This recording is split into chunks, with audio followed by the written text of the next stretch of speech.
My wife's father invited me to a business dinner with a Japanese client. I kept quiet and pretended I didn't understand Japanese, but then I heard him say something that made me freeze. I couldn't believe what I was hearing. The email arrived on a Tuesday. I remember because Tuesdays were always quiet at the office. That dead zone between Monday's chaos and the midweek momentum that carried you through to Friday. I was halfway through a mediocre turkey sandwich when my phone buzzed. And there it was, a message from Richard Chen, my father-in-law, with a subject line that read simply, opportunity. I stared at it for a moment before opening it. Richard and I had what you might call a cordial distance. He was polite at family gatherings, asked surface-level questions about my work as a marketing consultant, nodded thoughtfully when I answered. But there was always something behind his eyes, a calculation, an assessment. Like I was a stock, he was still deciding whether to buy or sell. My wife, Grace, assured me it was just his way. Dad's like that with everyone, she'd say, squeezing my hand. He's a businessman. He compartmentalizes. I loved Grace. God, I loved her. We'd been married 3 years together for 5, and she was the kind of person who made you believe in goodness. She taught 2nd grade, came home with glitter in her hair, and stories about kids who couldn't tie their shoes, but could explain the water cycle. She saw the best in people, including her father. The email was brief. David, I have a business dinner Thursday evening with an important client from Tokyo, Tanaka-san from Hiroshi Industries. He's considering a significant partnership with Chen Dynamics. I think it would be valuable for you to join us. Good exposure for you. And Grace mentioned you've been looking to expand your consulting practice. Matsuri Restaurant 700 p.m. Dress well, Richard. I read it twice, then a third time. Richard had never invited me to anything business related. In his world, I was the guy who married his daughter. Acceptable, educated enough, but fundamentally separate from the empire he'd built. Chen Dynamics was his creation. A mid-sized import-export company that had grown from a single shipping container operation into a multi-million-dollar enterprise connecting American retailers with Asian manufacturers. Richard was proud of it in the way some men are proud of their children, fiercely, possessively, without room for question or critique. And now he wanted me there at a dinner with a potential partner. It felt like being invited to sit at the adults' table for the first time. I should have been grateful. I should have felt honored. Instead, I felt something else, something I couldn't quite name. A whisper of unease. Like the moment before you realize you've forgotten something important. I forwarded the email to Grace with a simple question mark. She responded within minutes, her text message bright with exclamation points. Oh my God, that's amazing. Dad must really trust you. This is huge for him. Hiroshi Industries is like a dream client. You have to go. So I went. Thursday arrived wrapped in that particular kind of autumn cold that makes you wish you'd worn a heavier coat, but too proud to admit it once you're already outside. I'd chosen my best suit, charcoal gray, tailored last year for a friend's wedding, and a burgundy tie that Grace said made me look distinguished. I felt like I was wearing a costume, playing dress up in my father-in-law's world. Matsuri Restaurant sat in the upscale district downtown, the kind of place where you needed a reservation weeks in advance, and the menu didn't list prices. I'd passed it a dozen times, but never been inside. The entrance was marked by a simple wooden sign with elegant kanji characters and a stone pathway that curved through a small garden. Even though we were in the middle of the city, it was designed to make you feel like you were stepping into another world. I arrived at 6:55 p.m., not too early to seem desperate. Not late enough to be disrespectful. Richard was already there, standing near the host station in a navy suit that probably cost more than my car payment. Next to him stood a man I assumed was Tanaka-san. Late 50s, silver-rimmed glasses, an expression of polite interest that seemed carved from stone. David Richards' handshake was firm, brief. This is Tanaka Hiroshi, CEO of Hiroshi Industries. Tanaka-san, this is my son-in-law. David Morrison, he's a marketing consultant. I bowed slightly, not too deep, just enough to show respect, and offered my hand. It's an honor to meet you, sir. Tanakan's handshake was measured, his eyes sharp. He said something in Japanese, and Richard laughed a calculated sound, like he'd practiced it. He says, the honor is his. Richard translated, though I already knew that. He's impressed that I have a consultant in the family. Here's what Richard didn't know.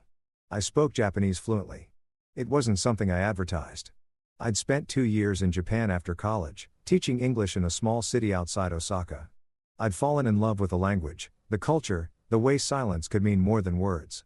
I'd stayed longer than I planned, studying at night, practicing with anyone who would talk to me. By the time I came back to the States, I could navigate business meetings, understand news broadcasts, read novels in their original form. But it never came up with Richard. Why would it? We talked about weather, about Grace, about surface things. He never asked about my time abroad. Never showed interest in anything that didn't directly relate to his world. And Grace knew I spoke some Japanese, but didn't realize the extent. To her, it was a fun party trick. I could order sushi properly, recognize characters on street signs. So, when Tanaka spoke, I kept my face neutral, politely blank. The international expression of someone waiting for translation. Richard gestured toward the private dining room. Shall we? The room was beautiful in that austere way that speaks of wealth. Low table, cushioned floor seating, a scroll painting on the wall depicting mountains shrouded in mist, a server in a crisp kimono, poured tea with movements so precise they looked choreographed.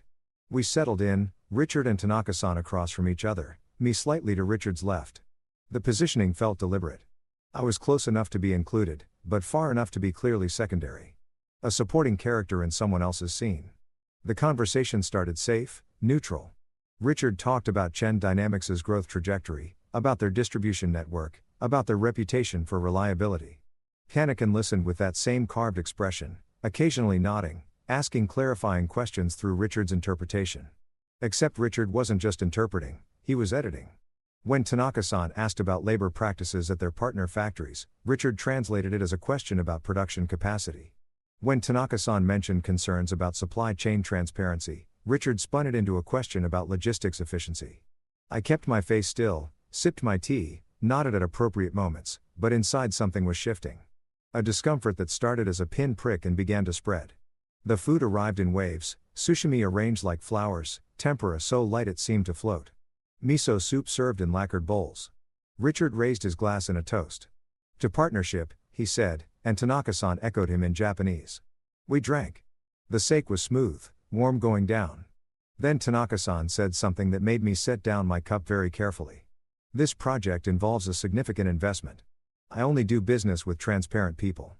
Will you show me your company's real financial situation? Richard smiled. Warm, grandfatherly.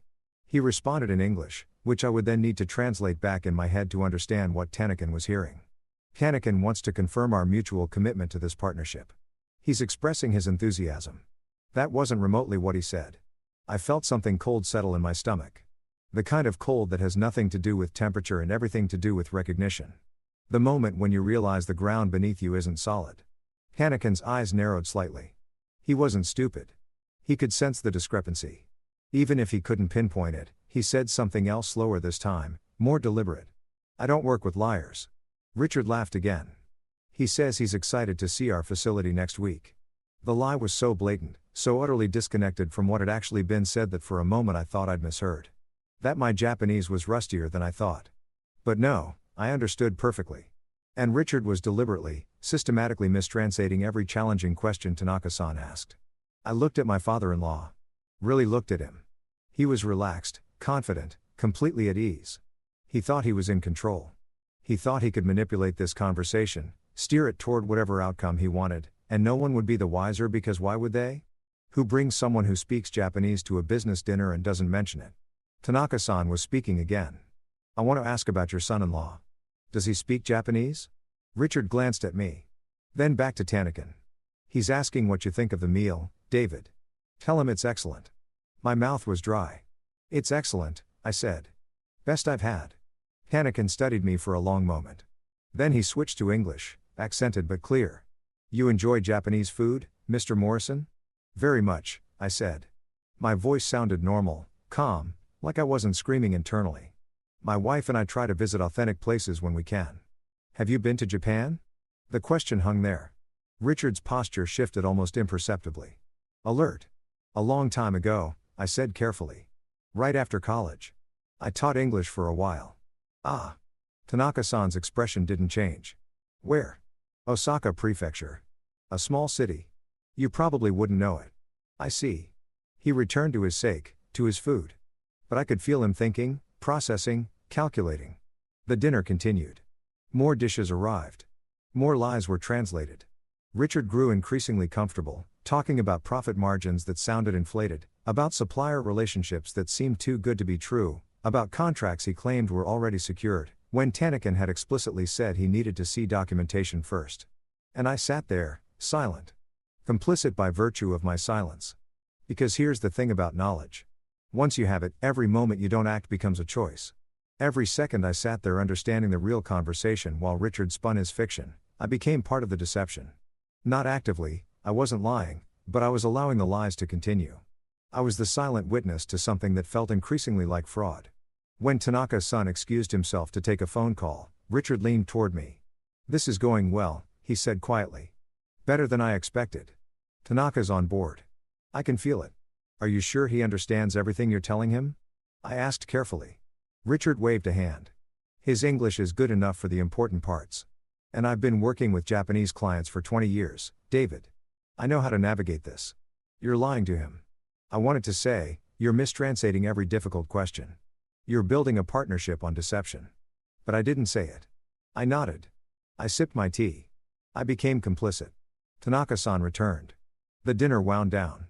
We exchanged business cards, mine simple and somewhat apologetic next to Richard's embossed perfection and Tanaka-san's minimalist elegance. We bowed. We shook hands. Richard scheduled a follow-up meeting. As we walked out into the cold night air, Richard clapped me on the shoulder. "Thanks for coming, David. I know this isn't usually your scene, but it means something that you were here. Family matters in business. It shows stability." "I'm glad I could help," I said automatically. He handed his valet ticket to the attendant. "Grace mentioned you're looking to expand your consulting practice. I might have some contacts for you, people who could use your services.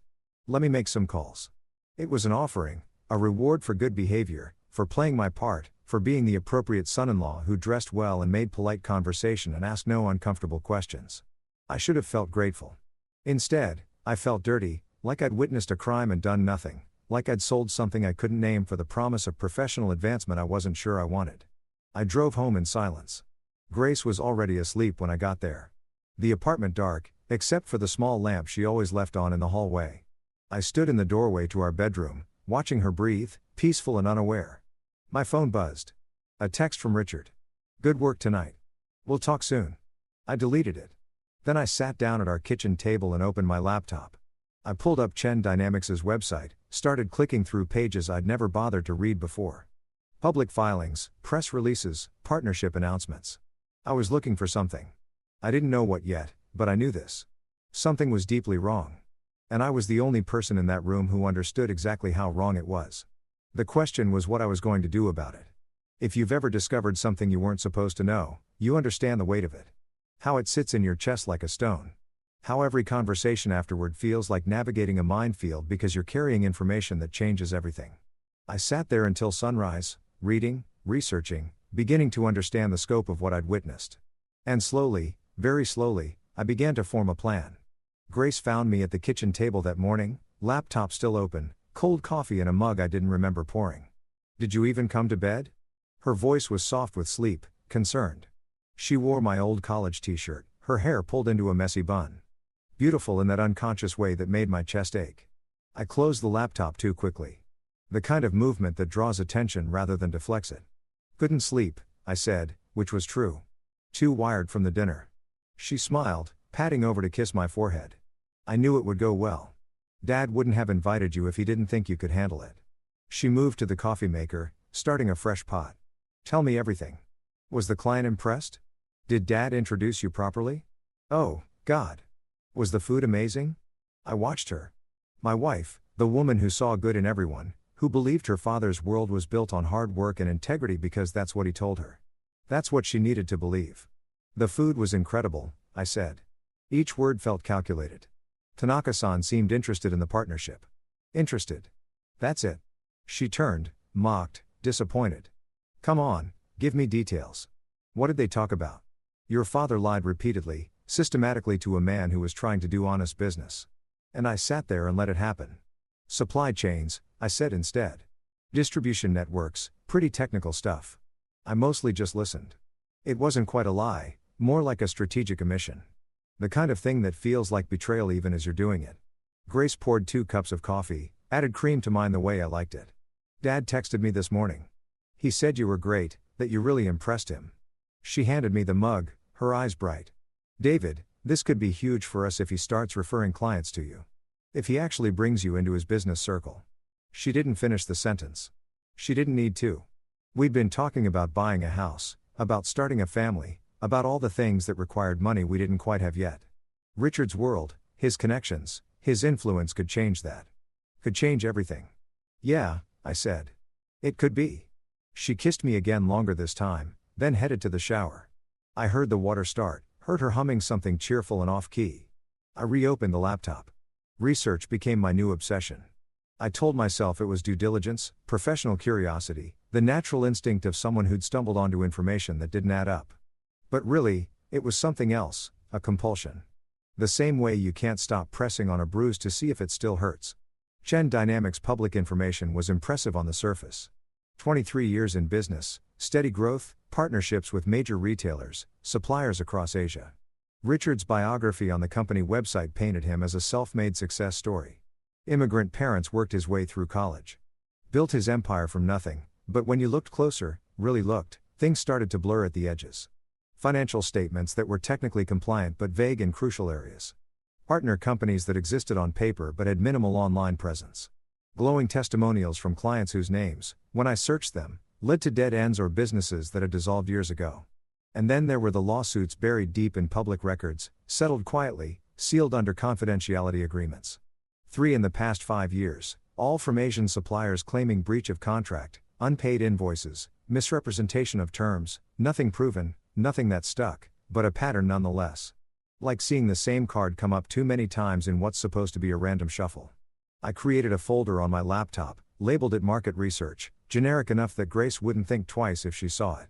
Inside, I started compiling everything: screenshots of suspicious transactions, links to archived news articles, notes on the discrepancies between what Richard had said at dinner and what I could verify independently. The deeper I dug, the clearer it became. My father-in-law was running a sophisticated shell game. Not quite illegal, he was too smart for that, but profoundly unethical. He would sign contracts with suppliers based on inflated promises, deliver partial payments, then dispute terms when it came time for full compensation. He'd leverage language barriers and cultural differences, knowing most small Asian manufacturers couldn't afford to pursue international litigation. And he was about to do the same thing to Tanaka Hiroshi. Hiroshi Industries wasn't some small supplier. They were established, respected, substantial. But Richard had clearly identified them as his next mark. The dinner, the charm offensive, the careful mistranslations. It was all set up. He was going to convince Tanaka to commit significant resources. Probably front-load production or provide favorable credit terms. And then I didn't know exactly what came next, but I knew it wouldn't be honest. "You've been distant," Grace said it on Saturday morning, standing in our bedroom doorway while I sat at my makeshift desk.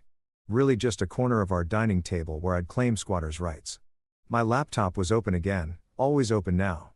I looked up, just busy. Got a few new client proposals I'm working on a Saturday. She crossed her arms, not angry, worried. "David, you barely ate dinner last night. You're up until 2-3 in the morning every night. And when I talk to you, you're somewhere else." She wasn't wrong. I'd been somewhere else.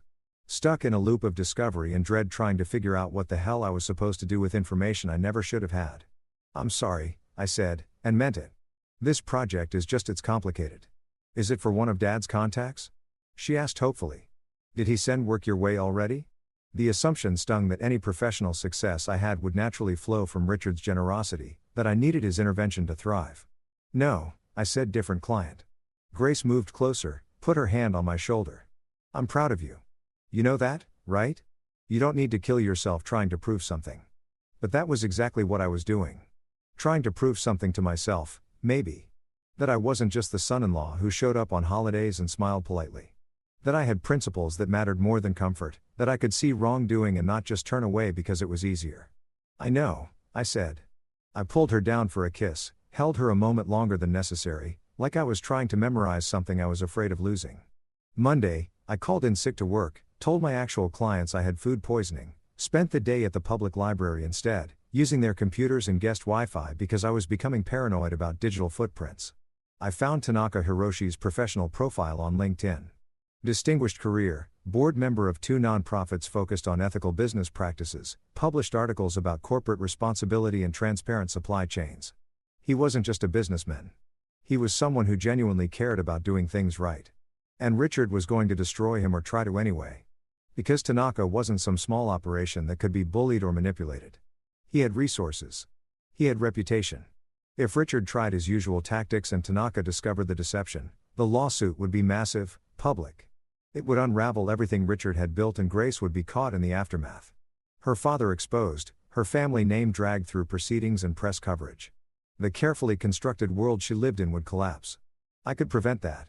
I could say nothing, do nothing, let events unfold however they would, stay out of it, protect my marriage, my relationship with my wife's family, my own comfortable position in Richard's good graces, or I could act. The question was, how and at what cost? That night, Grace's mother called. I heard Grace on the phone in the other room, her voice bright and animated. "Mom, I know," Dad said. "The dinner went amazing." "Yes, David was perfect." "No, he didn't say anything embarrassing." I sat very still, listening to my wife defend me against criticisms I hadn't heard. Prove my worth to parents who'd apparently been skeptical. When she hung up, she came into the kitchen where I was pretending to cook dinner. "Mom says, Dad's really serious about this Hiroshi partnership. He thinks it could be the biggest deal of his career." She wrapped her arms around me from behind and she said, "Thank you for being there, for supporting him." She said it meant a lot. I stared at the vegetables I was chopping. I didn't do much. "You were there. That's what matters." She rested her chin on my shoulder. "They're having a family dinner Friday to celebrate the partnership moving forward. You'll come, right?" "Of course," I said automatically. "Good," because she hesitated. "I know they can be a lot sometimes. Dad especially. But they're trying, David. They really are. They're accepting you, seeing you as part of the family, not just the guy who married me." The words hit like physical blows because she meant them kindly, because she thought she was sharing good news. Because she had no idea that her father's acceptance was conditional, transactional, based entirely on my perceived usefulness and continued compliance. "That's great," I managed. "Really great." She squeezed me tighter. "I love you. I love you, too." And I did. God, I did. Which made everything so much harder. Wednesday afternoon, my phone rang. Unknown number. I almost didn't answer. "Mr. Morrison." The voice was accented. Formal. "This is Tanaka Hiroshi. We met last week at Matsuri." My heart stopped. Actually stopped, then started again, too fast, too hard. "Mr. Tanaka," I said carefully. "This is unexpected. I apologize for calling directly. I obtained your number from the business card you provided." A pause. "I wonder if you might have time to meet for coffee perhaps. There are some matters regarding your father-in-law's company that I would like to discuss." Every warning bell in my head started ringing at once. This was it. The moment where staying neutral became impossible, where I had to choose a side. "What kind of matters?" I asked. Another pause. Longer this time. "I believe you understood more of our dinner conversation than you indicated, Mr. Morrison. Am I correct?" My mouth was dry. My hand holding the phone was shaking. "I am not sure what you mean." "I have been in business for 30 years, Tanaka said quietly. "I know when someone is truly listening and when they are merely waiting their turn to speak. You were listening very carefully. And your face, Mr. Morrison, it showed things. Small things, but things nonetheless."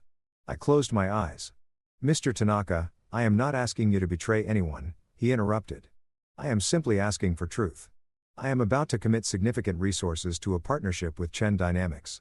If there are reasons I should reconsider, I believe I deserve to know. Don't you agree?" It was a fair question, a reasonable question. The kind of question a person with integrity would answer honestly. "I don't know if I can help you," I said finally. "Cannot or will not." The distinction mattered. Cannot implied impossibility beyond my control. Will not implied choice, implied that I was actively choosing to protect Richard's deception. "It's complicated," I said. "Most important things are." Tanaka's voice remained gentle, patient. "Mr. Morrison, I am staying at the Meridian Hotel downtown. I will be in the lobby restaurant tomorrow morning at 8 o'clock having breakfast. If you choose to join me, I will be grateful for your time. If you do not appear, I will understand and will not contact you again. Mr. Tanaka, I have to think about, of course, think carefully, but please understand. I'm not asking you to lie. I'm asking you not to stay silent while lies continue. There is a difference." He hung up. I sat there holding my dead phone, feeling like I'd been punched, because he was right. There was a difference. And I'd been pretending there wasn't. Telling myself that not actively lying was enough. That silence wasn't complicity. But it was. Every moment I'd sat at that dinner, understanding what was really being said, watching Richard manipulate and deceive, I'd been complicit. I'd been part of it. That night, I barely spoke. Grace noticed. Of course, she noticed, but I blamed it on work stress. She accepted the excuse because she wanted to, because it was easier than pushing. I lay awake next to her, listening to her breathe, watching the shadows move across the ceiling. 8 o'clock, the Meridian Hotel. Tomorrow, if I told Tanaka the truth, I would be betraying my father-in-law, potentially destroying his business, his reputation. Grace would never forgive me. Her family would never forgive me. My marriage might not survive it. If I didn't go, I would be choosing comfort over integrity. I would be saying that my personal peace was worth more than truth. That some people's right to honest business dealings didn't matter as much as my need to avoid conflict. I thought about the suppliers Richard had cheated. Small manufacturers, people who trusted him, who delivered goods or services in good faith and been left holding unpaid invoices and broken promises. I thought about how Richard had used cultural differences as weapons, how he'd taken advantage of language barriers, legal distances, the simple fact that pursuing justice internationally was expensive and exhausting. I thought about Tanaka Hiroshi's articles about ethical business practices, about transparency, about the kind of world he was trying to build. And I thought about Grace, my wife, the woman I loved, the innocent party in all of this, who didn't deserve to have her world shattered because her husband couldn't keep his mouth shut. At 3 o'clock in the morning, I got out of bed, went to the bathroom, closed the door, sat on the floor with my back against the wall. I pulled out my phone, searched for flights to nowhere in particular, rental cars, hotels in distant cities. Not because I was actually planning to run, though. The thought had crossed my mind, but because I needed to know I had options. Escape routes. Ways out of whatever was coming. Then I deleted the searches, cleared my browser history. If you've ever been trapped between two impossible choices, you know this feeling. The way your mind spins, trying to find an angle you haven't considered. A third option, a magical solution where no one gets hurt and everyone's happy, and you don't have to be the one who brings the hammer down. But life doesn't work that way. Not really. Sometimes you just have to choose which bridge to burn and try to live with the smoke. I stayed on that bathroom floor until dawn broke through the small window above the shower. Watched the darkness turn gray, then gold, then the harsh white of morning. Grace knocked softly. "David, you okay?" "Yeah," I said. My voice sounded strange, distant. "Just needed a minute. Come back to bed. It's early." "I will soon." But I didn't. I stayed there, counting minutes, watching light move across tiles, trying to find the courage to do what I already knew I was going to do. 7:45. I checked my reflection in the mirror. I looked like someone who hadn't slept, someone carrying something heavy. I looked like someone about to change everything. The Meridian Hotel lobby smelled like expensive coffee and quiet money. I stood outside the glass doors for 5 minutes, maybe 10, watching well-dressed people flow in and out. Business travelers with rolling suitcases and practice deficiency. Hotel guests in athleisure heading to whatever spa or workout facility justified the room rate. Everyone moving with purpose, like they knew exactly where they belonged. I didn't belong here. I belonged at home in bed with my wife, pretending I hadn't seen what I'd seen. Pretending I didn't know what I knew. 7:58. I pushed through the doors. The restaurant was tucked off the main lobby, all blonde wood and soft lighting. The kind of place where breakfast cost $30 and no one blinked. Tanaka sat at a corner table reading something on a tablet, a pot of tea steaming gently beside him. He wore a crisp white shirt, no tie, reading glasses perched on his nose. He looked like someone's thoughtful uncle, not a CEO about to be defrauded. He glanced up as I approached. Something shifted in his expression, not quite relief, but maybe satisfaction, like he'd placed a bet and won. "Mr. Morrison," he said, standing, bowing slightly. "I am grateful you came." I sat down before I could change my mind. Before I could turn around and run, a server appeared immediately. Poured me water. I didn't remember requesting. Asked if I wanted coffee. I said yes, even though I'd already had 3 cups at home, watching dawn break. Trying to convince myself I wasn't about to blow up my life. "I was not certain you would come," Tanaka said once we were alone. He removed his reading glasses, folded them carefully. "It takes courage what you are doing." "I'm not doing anything yet," I said. My voice sounded strange. Strained. "I'm just here." That in itself is something. He poured tea into a second cup, pushed it toward me. Green tea, very calming. I find it helps with difficult conversations. I wrapped my hands around the cup. The warmth was grounding, real. Everything else felt like I was watching it happen to someone else. "Mr. Tanaka, before we go any further, I need to know what exactly do you want from me?" He studied me for a long moment. Truth, he said simply. At the dinner last Thursday, your father-in-law was translating my questions, but I do not believe he was translating them accurately. Am I correct? The moment stretched. This was it. The point of no return. I could still lie. Could say I didn't speak Japanese well enough to be sure that maybe there were just some cultural misunderstandings that I really couldn't help him. But I was so tired of lying. Even the passive lies, the lies of omission, they were eating me from the inside out. Yes, I said. You're correct. Tanaka didn't react dramatically. He simply nodded like I'd confirmed something he already knew. Will you tell me what I actually said and what your father-in-law claimed I said? This was the cliff edge, the moment of jumping. Once I started talking, I couldn't take it back. I thought about Grace. Asleep when I left, peaceful and trusting. I thought about the family dinner on Friday, the celebration of a partnership built on deception. I thought about wedding photos on our mantle, about Richard's hand on my shoulder, about being welcomed into a family that was fundamentally corrupt. You asked about transparency, I said quietly. About seeing Chen Dynamics' real financial situation. Richard told you that you were expressing enthusiasm for the partnership. Tanaka's jaw tightened. Continue. So I did. I told him everything. Every mistranslation, every deflection, every lie Richard had carefully constructed. I told him how when he'd said he only worked with transparent people, Richard had claimed he was confirming his commitment. How when he'd stated explicitly that he didn't work with liars, Richard had translated it as excitement about touring the facility. With each revelation, Tanaka's expression grew darker, not angry, controlled, but you could see the calculations happening behind his eyes, the pieces falling into place. When you asked if I spoke Japanese, I said, Richard told me you were asking about the meal. He specifically didn't want you to know I understood because then I would have known immediately that he was lying. Tanaka sat down his teacup with precise care. Mr. Morrison, why did you not say something at the time? Why allow this deception to continue? The question wasn't accusatory, just honest. Wanting to understand? Because he's my father-in-law, I said. Because my wife loves him and trusts him. Because I was afraid of what telling the truth would cost me. And now I'm more afraid of what staying silent will cost me. And you? I met his eyes. You're not his first, are you? You're not the first person he's done this to. Tanaka shook his head slowly. I suspected as much.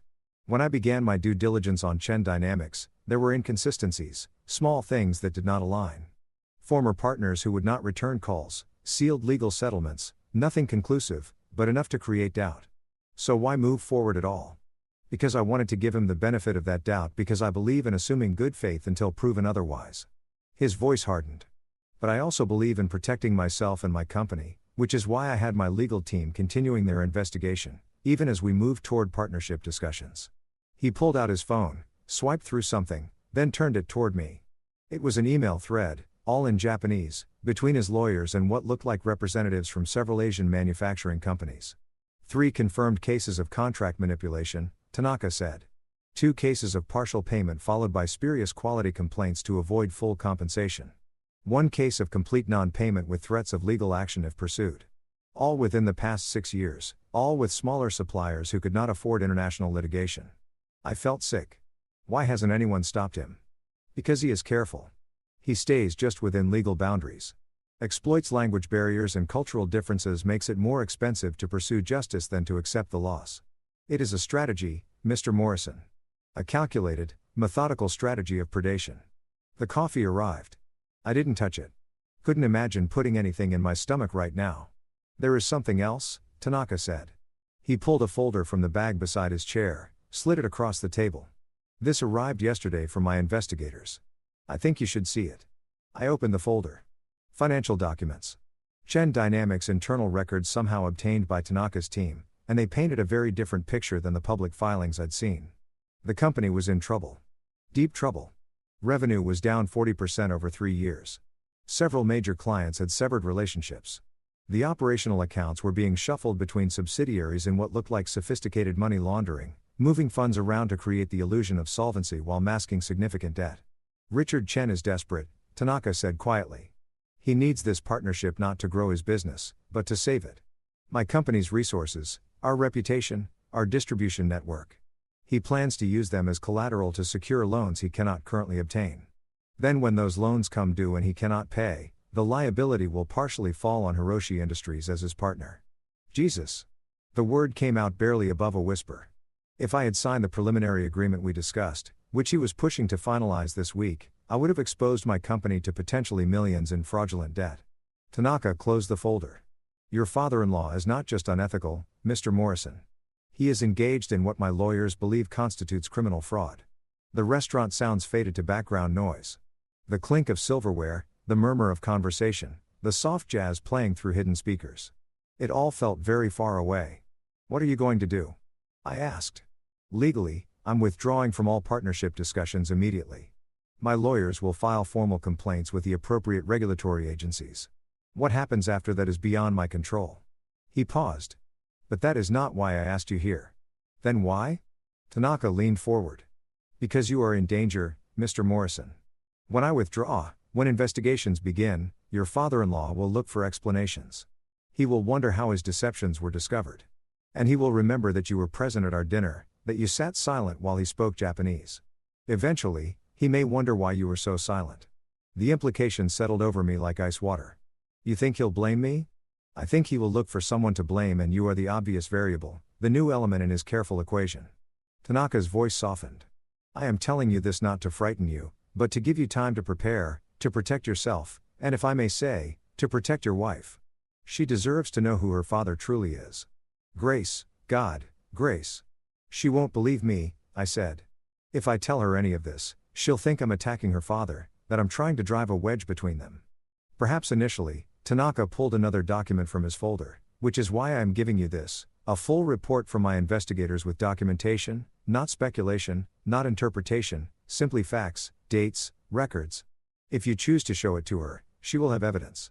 If you choose not to, at least you will know the full truth of what you are protecting her from. He slid the document across the table. It was thick, professional, devastating. Years of Richard's predatory practices laid out in meticulous detail. Why are you helping me? I asked. You don't know me. You owe me nothing. Tanaka smiled, sad and tired. Because you did something difficult today. You chose truth over comfort. That is rare, Mr. Morrison. And because he hesitated, I have a son-in-law myself in Japan, a good man who married my daughter 5 years ago. When they married, I told him, if I ever do something wrong, if I ever compromise my principles, I hope you will have the courage to speak honestly, not to betray me, but to save me from myself. He stood, preparing to leave. Your father-in-law is beyond saving, I think. But you are not, and neither is your marriage, if you handle this with wisdom and compassion. I stood too automatically. We bowed to each other, mine deeper, more grateful than I could articulate. Mr. Tanaka, I said, thank you for giving me a choice. We always have choices, Mr. Morrison. The question is whether we have the courage to make the hard ones. He collected his things, left cash on the table for the meal I hadn't eaten. One more thing. When this becomes public, and it will, you may need someone to vouch for your character, for the fact that you came forward, not out of malice, but out of principle. If that time comes, my lawyers have instructions to provide testimony on your behalf. He left me standing there, holding a folder full of truth I wasn't sure I was ready to carry. I sat back down, ordered more coffee I didn't drink. Read through the entire report, every page, every damning detail. Tanaka's investigators had been thorough. Bank records showing suspicious transfers. Emails between Richard and his accountants discussing how to manage supplier disputes. Testimonials from people he defrauded, their businesses damaged or destroyed, their trust in international commerce shattered, and photos. Richard at expensive restaurants, driving luxury cars, wearing watches that cost more than my annual salary. All while claiming his company was struggling, all while telling suppliers he couldn't afford full payment, all while presenting himself as a humble businessman trying to make an honest living. The hypocrisy was staggering, the calculated cruelty of it. These weren't abstract numbers on a spreadsheet. These were real people, real families, real lives, disrupted because one man decided his comfort mattered more than their livelihoods. My phone buzzed. Grace, good morning. You left early. Everything okay? I stared at the message at the three bright, cheerful words that represented my wife's fundamental goodness. Her inability to imagine that the people she loved could be capable of deep, systematic evil. I typed, just had an early meeting. Home soon. Love you. 3 lies and 12 words. Because it wasn't just a meeting. I wouldn't be home soon. Not really. Not the version of me she knew. And I wasn't sure I still knew what love meant in the context of what I was about to do, but I sent it anyway. Then I took the folder, walked out of the Meridian Hotel, and got in my car. I sat there in the parking garage, surrounded by concrete and exhaust fumes and the mechanical hum of ventilation systems. I pulled out my phone and called the one person I trusted completely. My older brother James, a lawyer, someone who'd understand both the legal implications and the personal cost of what I was carrying. "Little brother," he answered, always with the same greeting since we were kids. "It's barely 9 o'clock in the morning." "Who calls at 9 o'clock in the morning?"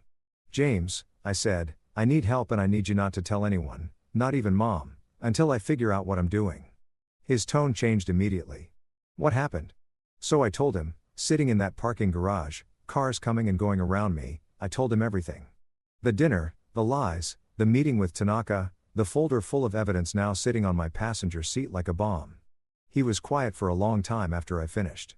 Then David, "Jesus Christ, you're absolutely sure about this? I watched it happen, James, and the documentation is solid. This isn't speculation." Okay. I could hear him thinking, organizing. He'd always been the steady one. "Here's what you need to do. First, you document everything from your perspective. Write down exactly what happened at the dinner. What you heard, what was said versus what was translated. Timestamp it. Be specific. That's your insurance. If this blows back on you, you think it will. I think Richard Chen sounds like the kind of man who doesn't accept responsibility, which means when hits the fan, and it will, he's going to look for scapegoats. Don't give him ammunition." I close my eyes. Grace is going to hate me. Maybe at first, but David, he paused. Sometimes the most loving thing you can do for someone is tell them a truth they don't want to hear, especially if staying silent would make you complicit in their father's crimes. She thinks he's a good man. She thinks I'm finally being accepted into the family. Then she deserves to know who's accepting you and what that acceptance is worth. We talked for another hour. James walking me through legal protections, potential consequences, ways to minimize damage, but mostly he just listened. Let me talk through my fear, my guilt, my certainty that I was about to lose everything that mattered. "You're doing the right thing," he said finally. "It doesn't feel like it. It won't feel like it for a while, but you are." I wasn't sure I believed him, but I wanted to. God, I wanted to. I drove home slowly, taking the long way, trying to figure out how to walk back into my apartment and look at my wife with all this knowledge sitting between us. The folder sat on the passenger seat like a passenger itself, silent, accusatory, undeniable. When I finally pulled into our building's parking lot, I sat there for another 10 minutes, gathering courage I wasn't sure I had.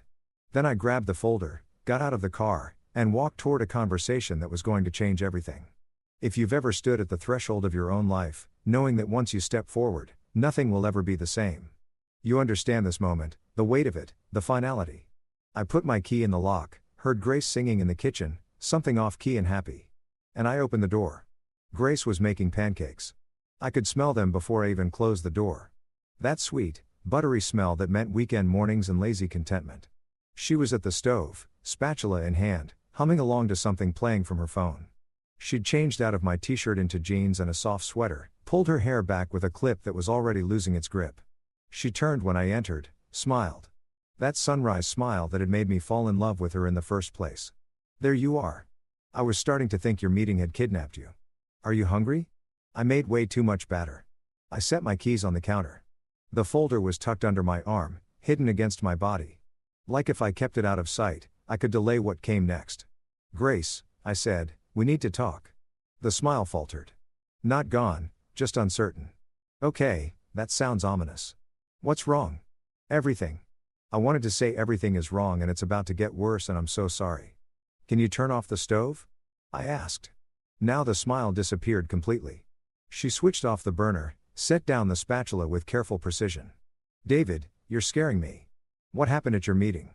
I moved to the kitchen table, sat down before my legs could give out. She followed, sat across from me, her hands folded in front of her like she was bracing for impact. "It wasn't a meeting," I said. "It was breakfast with Tanaka Hiroshi." Her brow furrowed. "Dad's client. Why would you?" Then her eyes widened. "Oh, God. Did you do something? Did you mess up the deal somehow?" "David, if you know, I didn't mess up anything." I pulled the folder out, set it on the table between us. "Grace, there's something about your father that you need to know. Something I should have told you days ago, but I was afraid. I'm still afraid. But you deserve the truth." She stared at the folder like it might bite her. "What truth? What are you talking about?" So I told her about the dinner, about understanding Japanese, About Richard's systematic mistranslations. I kept my voice steady, clinical almost, because if I let emotion in, I'd never get through it. But I watched her face as I spoke. Watched understanding turn to confusion, turn to denial, turn to something harder. That's not possible, she said when I paused. You must have misunderstood. Dad's Japanese might not be perfect, but he wouldn't deliberately lie to a client. He wouldn't. Grace, I speak Japanese fluently. I lived there for 2 years. I know what I heard. You never told me you were fluent. There was accusation in it. Like I'd been hiding something suspicious rather than just a skill that never came up. It never seemed important, but it is now because your father wasn't just making mistakes. He was deliberately, systematically deceiving Tanaka. And when I started looking into Chen dynamics, really looking, I found out it's not the first time. I pushed the folder toward her. This is from Tanaka's investigators. Documentation of your father's business practices over the past 6 years. Grace, your dad has been defrauding suppliers. Small manufacturers in Asia who can't afford to fight back. He's built his whole empire on a foundation of exploitation and lies. She didn't touch the folder. I don't believe you. I know. I knew you wouldn't. Which is why I brought evidence. Evidence from his competitor. From someone who has every reason to make Dad look bad. Her voice was rising now. Color flooding her cheeks. God. David. What did he offer you? What did Tanaka promise you to turn against my family? The accusation stung more than I expected. He didn't offer me anything. He asked for the truth and I gave it to him. You gave it to him? You betrayed my father? Your family? She stood up abruptly, chair scraping against the floor. Do you have any idea what you've done? If this gets out, if Tanaka spreads these lies, they're not lies, Grace. You don't know that. You saw one dinner, had one conversation, and now you're ready to destroy everything my father built based on what? Documents from someone trying to sabotage a business deal. I stood too, facing her across the table. I saw him lie repeatedly, deliberately. I heard what was really being said, and I watched him twist it into something completely different. That's not misunderstanding. That's fraud. My father is not a criminal. The words echoed in our small kitchen. She was crying now. Angry tears that she swiped at impatiently like they were betraying her. Grace, please just look at the documentation. You don't have to believe me, but at least look at the evidence. Evidence you brought from a man who wants to hurt my family. Evidence you went behind my back to get. She wrapped her arms around herself. How long have you been planning this? Was the whole dinner just were you looking for dirt on Dad the entire time? No. God, no. I went to support him. I went because you asked me to. I never wanted to find any of this. But you went digging anyway. You couldn't just let it go, could you? You had to play detective. Had to prove something what? That you're smarter than him? That he's not good enough for you? Each word was a knife. This isn't about ego, Grace. It's about right and wrong. Right and wrong. She laughed, bitter and sharp. You don't think it was wrong to go behind my back? To meet with my father's business rival in secret? To collect evidence against my family? Like you're building some kind of case. I was trying to protect you from what? From my own father? She grabbed the folder, held it up. This is what protection looks like to you. Destroying my family, humiliating my parents. Your father is already humiliating himself. I'm just trying to stop him before he takes you down with him. Wrong thing to say. I knew it the moment the words left my mouth. Grace's expression hardened into something I'd never seen before. Something cold and closed off. Get out, she said quietly. Grace, get out of this apartment right now. We need to talk about this. We don't need to do anything. You made your choice when you went to that hotel when you decided Tanaka's version of events mattered more than your own family's. She threw the folder at me. It hit my chest. Papers scattering across the floor. Take your evidence and get out. Go stay with your brother. Go stay at a hotel. I don't care. But I don't want you here right now. Please don't do this. Let me explain. Explain what? How you decided my father was a criminal based on one dinner. How you trusted a stranger over the man who raised me. Her voice cracked. My dad is not perfect. But he's my dad, David, and you just tried to destroy him. I bent down, started gathering the scattered papers, financial records, testimonials from defrauded suppliers, evidence of systematic misconduct. All of it real, all of it damning, and none of it mattering because Grace couldn't see past her own loyalty. I love you, I said, still on my knees, clutching documents that felt like they weighed 1,000 pounds. I love you, and I was trying to do the right thing. The right thing would have been talking to me first. The right thing would have been coming to me before you went to Tanaka. The right thing would have been trusting me enough to tell me what you thought you saw instead of going behind my back like a spy. She was right about that. I should have told her immediately. Should have sat down that first night and said, something happened at dinner. Something that concerns me. Can we talk about it? But I'd been afraid. Afraid of exactly this. Her disbelief, her anger, her choosing her father over me. And in being afraid, I'd made everything worse. I'm sorry. I said, you're right. I should have come to you first. But Grace, the things in this folder, they're real. They're documented. And if you don't look at them, if you refuse to even consider that your father might not be who you think he is, then we're in trouble. Real trouble. She turned away from me, arms still wrapped around herself like she was holding broken pieces together. We're already in trouble, David. You made sure of that. I stood up, folder reconstructed, but disheveled like me. What do you want me to do? I want you to leave. I need time to think. How much time? I don't know. She whirled back to face me. I don't know anything anymore. My husband just accused my father of being a criminal. My family is planning a celebration dinner and now you're telling me it should be a funeral. I need to process this without you standing here looking at me like I'm the one who's wrong for not immediately believing the worst about the man who raised me. Fair. It was fair. Even if it felt like my heart was being torn out through my throat. Okay, I said. I'll go. But Grace, please look at the documentation. Not for me, for yourself. Because if I'm right, if even half of this is true, you need to know before Friday's dinner. That dinner is about celebrating Dad's success, about our family supporting him. And you want me to what? Show up with accusations. Destroy his moment. I want you to know the truth before you celebrate a partnership that's built on fraud. She flinched like I'd hit her. Just go, David, please, before I say something we can't take back. Too late, I thought. We'd both already said things that felt irrevocable, but I nodded, grabbed my keys, headed for the door. David, I turned. For a second, I thought she was going to call me back. Going to say she was sorry, that we'd work through this together. Instead, she said, my father is a good man. Whatever you think you found, whatever Tanaka told you, my father is a good man. And when this is over, when the truth actually comes out, you're going to owe him an apology. I wanted to tell her she was wrong. Wanted to make her see. But you can't force someone to truth. They have to choose to see it themselves. I hope you're right, I said. And meant it. God, I meant it. How much easier everything would be if I was wrong. If Richard was innocent and I was just paranoid, jealous, misinterpreting. But I wasn't wrong.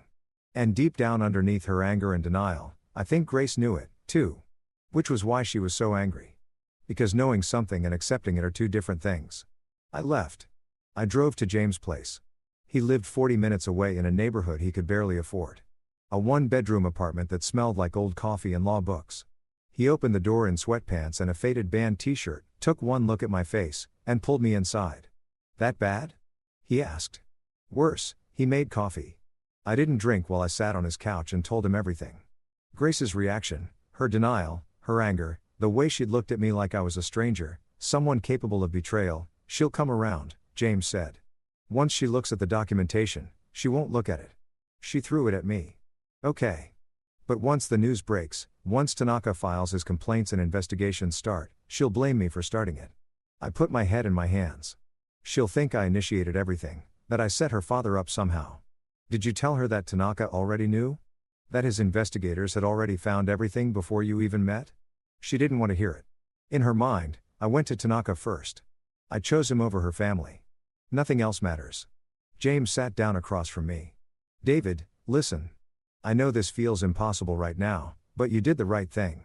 When Grace calms down, when she has time to process, what if she doesn't? What if this is it? What if I just destroyed my marriage to expose a man who's probably going to lawyer up and somehow escape consequences anyway? Then you'll still have done the right thing. That has to matter. But did it? If doing the right thing cost me my marriage, my wife, the future we'd planned, did it still count as right, or was it just stupid, naive? The actions of someone who thought principles mattered more than relationships? I didn't know anymore. My phone buzzed. Grace, I told my parents what you did. They're devastated. Mom is crying. Dad is talking to lawyers. I hope you're happy. I showed the message to James. Jesus, he said. She told them already without even looking at the evidence. She's loyal. It's one of the things I love about her. Even when it's misplaced. Another message. The dinner Friday is still happening. Family only. You're not invited. Family only, I repeated. I'm not family anymore. Not when it counts. James took my phone away. Stop reading these. She's hurt and lashing out. Give her time.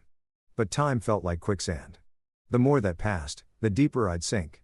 Richard would be spinning the narrative right now, painting me as jealous, vindictive, maybe even mentally unstable. By Friday, the whole family would have a story about David, the betrayer. David, who tried to destroy them because he couldn't handle Richard's success, and Grace would believe it. Because believing meant accepting that her father was a monster. And no one wants to believe that about the people they love. What do? I asked James.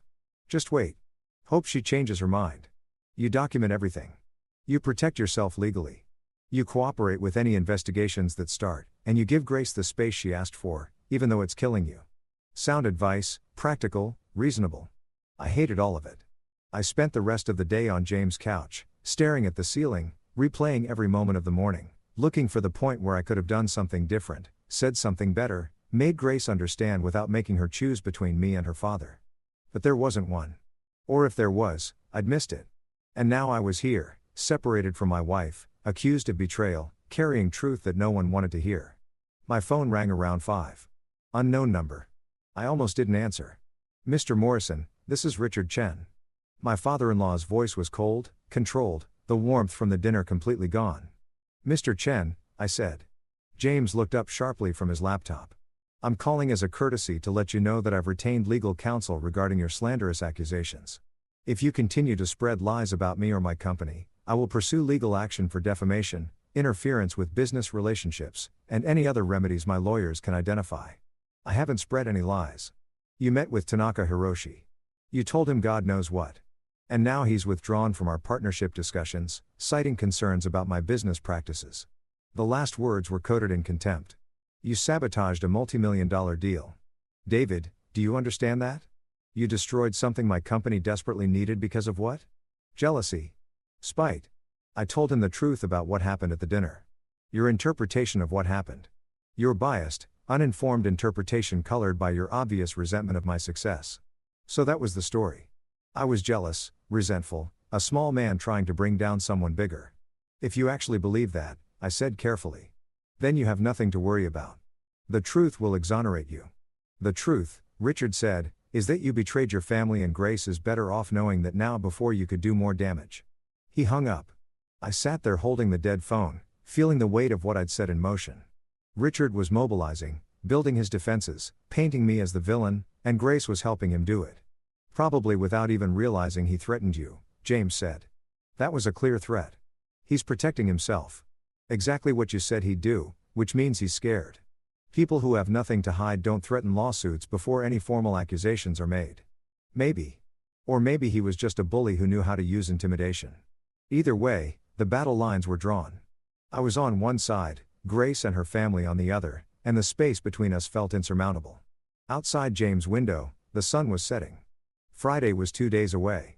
The celebration dinner would happen whether I was there or not. The family would toast to Richard's success, to the partnership that almost was, to their strength in the face of outside attacks, and I would be somewhere else. Alone, right? Maybe, but alone. If you've ever chosen principle over people you love, you know this hollowness, this certainty that you did what needed doing, coupled with the devastating awareness of everything it cost. I pulled out my laptop, started writing down everything I remembered from the dinner, from my conversation with Tanaka, from Grace's reaction and Richard's threat, documentation, like James said, protection. But really, I was just trying to hold on to something solid in a world that had become unrecognizable. 3 days of silence feels like 3 years when you're waiting for your life to either repair itself or fall completely apart. I stayed at James' apartment, sleeping on a couch that was too short for my frame. Waking up with a crick in my neck that felt somehow appropriate. Physical pain to match the rest of it. I'd go to work, had to, couldn't afford not to, and sit through meetings with clients, nodding at the right moments, making the appropriate sounds while my mind was 40 minutes away in an apartment where my wife was learning to think of me as the enemy. Grace hadn't called, hadn't texted beyond that initial flurry of anger. The silence was deliberate. I knew a statement. You chose this, the silence said. Now live with it. So I did. Or tried to. James was good about it. Didn't push. Didn't pry beyond what I volunteered. He'd come home from his law firm around 7, find me exactly where he'd left me that morning, and just coexist, make dinner, share it, let me sit with my thoughts without demanding I articulate them. Brotherhood in its purest form, presence without pressure. You should eat, he'd say, pushing a plate toward me. I'm not hungry. Eat anyway. Spite is not a nutritionally complete diet. So, I'd eat mechanically, tasting nothing, fueling a body that felt increasingly disconnected from my will. Wednesday night, I got an email from one of my actual clients, a small startup I'd been consulting for on their marketing strategy. The CEO wanted to schedule a meeting. Nothing unusual except the tone felt off, too careful. I called him, got voicemail, called again an hour later. Same result. Thursday morning, he finally answered. David. Hey, listen. I've been meaning to reach out. The pause told me everything. You're terminating the contract. It's not personal. It's just we heard some things about a situation with your family and we're a small company. We can't afford to be associated with any kind of controversy right now. What situation? What did you hear? That you're involved in some kind of business dispute? Accusations of sabotage or something? Look, I don't know the details and I don't want to. We just need to protect our reputation. Richard, it had to be. He was already working his network, poisoning wells before I even knew they existed. I haven't sabotaged anything, I said. I witnessed fraud and reported it. There's a difference. Maybe, probably, but perception matters, David. And right now, the perception is that you're radioactive. I'm sorry. I really am. You did good work for us, but we can't take the risk. He hung up. Professional, apologetic, absolute. I stared at my phone. One client gone. How many more would follow? How many people were in Richard's orbit listening to his version of events, deciding I was too dangerous to associate with James, I said when he got home that evening. I think I'm being blacklisted. I told him about the client, about the carefully worded termination, about the implication that my name was becoming toxic in local business circles. He set down his briefcase with unusual force. That's tortious interference. If Richard is actively sabotaging your business relationships, that's actionable. Can I prove it? The client didn't name Richard specifically. Just said they heard things. Could have come from anywhere. Could have, but probably didn't. James pulled out his laptop. Let me make some calls. I know people who know people. We'll find out what story Richard is spreading. And then what? Sue my father-in-law while I'm trying to save my marriage. That'll really convince Grace I'm not the villain here. You think doing nothing will convince her? David, you're being attacked. You need to defend yourself, but defending myself meant escalating. Meant legal battles and depositions and all the ugly machinery of litigation. It meant burning bridges that might possibly still be repairable. It meant accepting that this situation wasn't going to resolve quietly. Wasn't going to end with Grace coming to her senses and Richard admitting wrongdoing and everyone apologizing and moving forward. It meant war. Let me think about it, I said. James looked like he wanted to argue, but he just nodded, closed his laptop, ordered Thai food neither of us really wanted. Friday arrived like an execution date. I woke up knowing that somewhere across the city, Grace was getting ready for the family dinner, picking out an outfit, maybe the blue dress I loved on her, doing her makeup in our bathroom mirror. The one with the crack we kept meaning to replace, getting ready to celebrate her father's resilience in the face of my betrayal. Would she think about me at all? Wonder where I was, what I was doing, or had she already started the process of writing me out of the narrative? David the temporary husband? David the mistake. David who almost ruined everything but didn't because family sticks together against outside threats. I went to work, had a video call with a client in Portland who hadn't heard any rumors yet, who still treated me like a professional consultant rather than a cautionary tale. It felt almost normal, a glimpse of what life used to be, before I learned to speak Japanese. Before I accepted a dinner invitation, before I chose truth over comfortable ignorance. You look tired, the client said. Everything okay? Just dealing with some family stuff, I said. The all-purpose excuse. Vague enough to shut down questions. Specific enough to seem honest. Been there. Hang in there, man. Family's important, but so is your sanity. If only those two things weren't mutually exclusive right now. I finished the call, checked my phone compulsively, even though I knew there'd be nothing. Grace hadn't blocked me. I'd checked pathetically, sending a test message to myself from her contact, but she might as well have. The silence was just as effective. Around 2 o'clock in the afternoon, my phone finally rang. Unknown number again. This time it was a woman, older, formal. Mr. Morrison, this is Helen Chen. Grace's mother. I sat up straighter automatically like she could see me through the phone. Misuse Chen. Hello. I'm calling because I think we need to have a conversation. Adult to adult. Before this situation spirals further out of control, her voice was neutral. Controlled. I couldn't tell if she was friend or enemy, mediator or messenger. I'm listening, I said carefully. My husband is very upset. Grace is heartbroken. And you, I imagine, are feeling quite righteous about whatever it is you think you've discovered. She paused. But righteousness doesn't keep families together, David. Neither does fraud. So you keep saying these accusations you've made. Do you have any idea what they could do to Richard's reputation? To our family standing in the community? Grace teaches second grade. David, her students' parents know who her father is. If these lies spread, they're not lies. Mrs. Chen, I have documentation, financial records, testimonials from people your husband defrauded, evidence of systematic misconduct spanning years, evidence from a business rival trying to sabotage a deal, evidence you were so eager to believe that you didn't stop to question the source.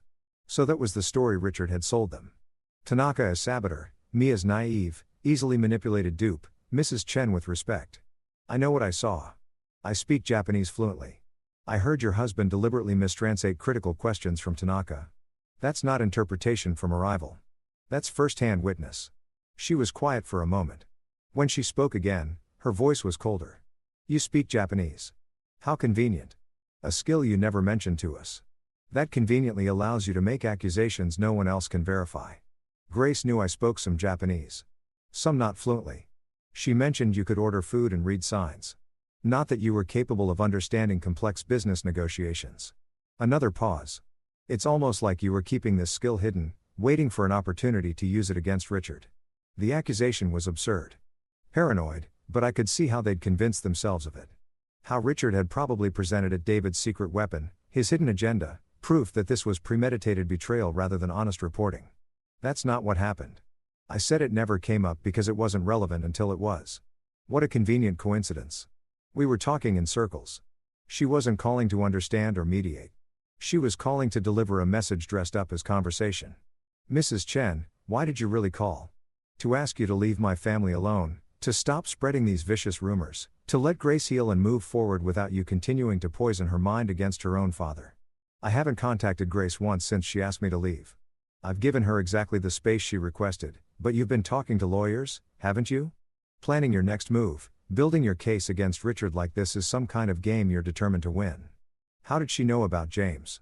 Had they hired a private investigator? Were they tracking my movements, my phone calls? I've been protecting myself legally, I said carefully, which is what anyone would do when threatened with lawsuits. Threatened? Richard made one phone call expressing his legitimate concerns. And you're calling it a threat? He told me he'd pursue legal action for defamation and business interference. That's the definition of a threat, Mrs. Chen. It's the definition of protecting oneself from slander. Her voice hardened. Here's what's going to happen, David. You're going to stop making accusations. You're going to stay away from Tanaka Hiroshi and any other business contacts of my husband's. And you're going to sign a legal agreement stating that you will not disparage Richard or Chen Dynamics in any way to anyone ever or what? Or Richard will sue you for everything you have. And believe me, he has the resources for a very long, very expensive legal battle. Do you? There it was. The real message. Submit or be destroyed. Recant your testimony or face financial ruin.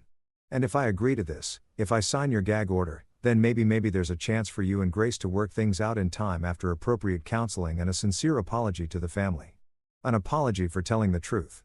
Counseling to fix whatever was wrong with me that made me incapable of understanding loyalty.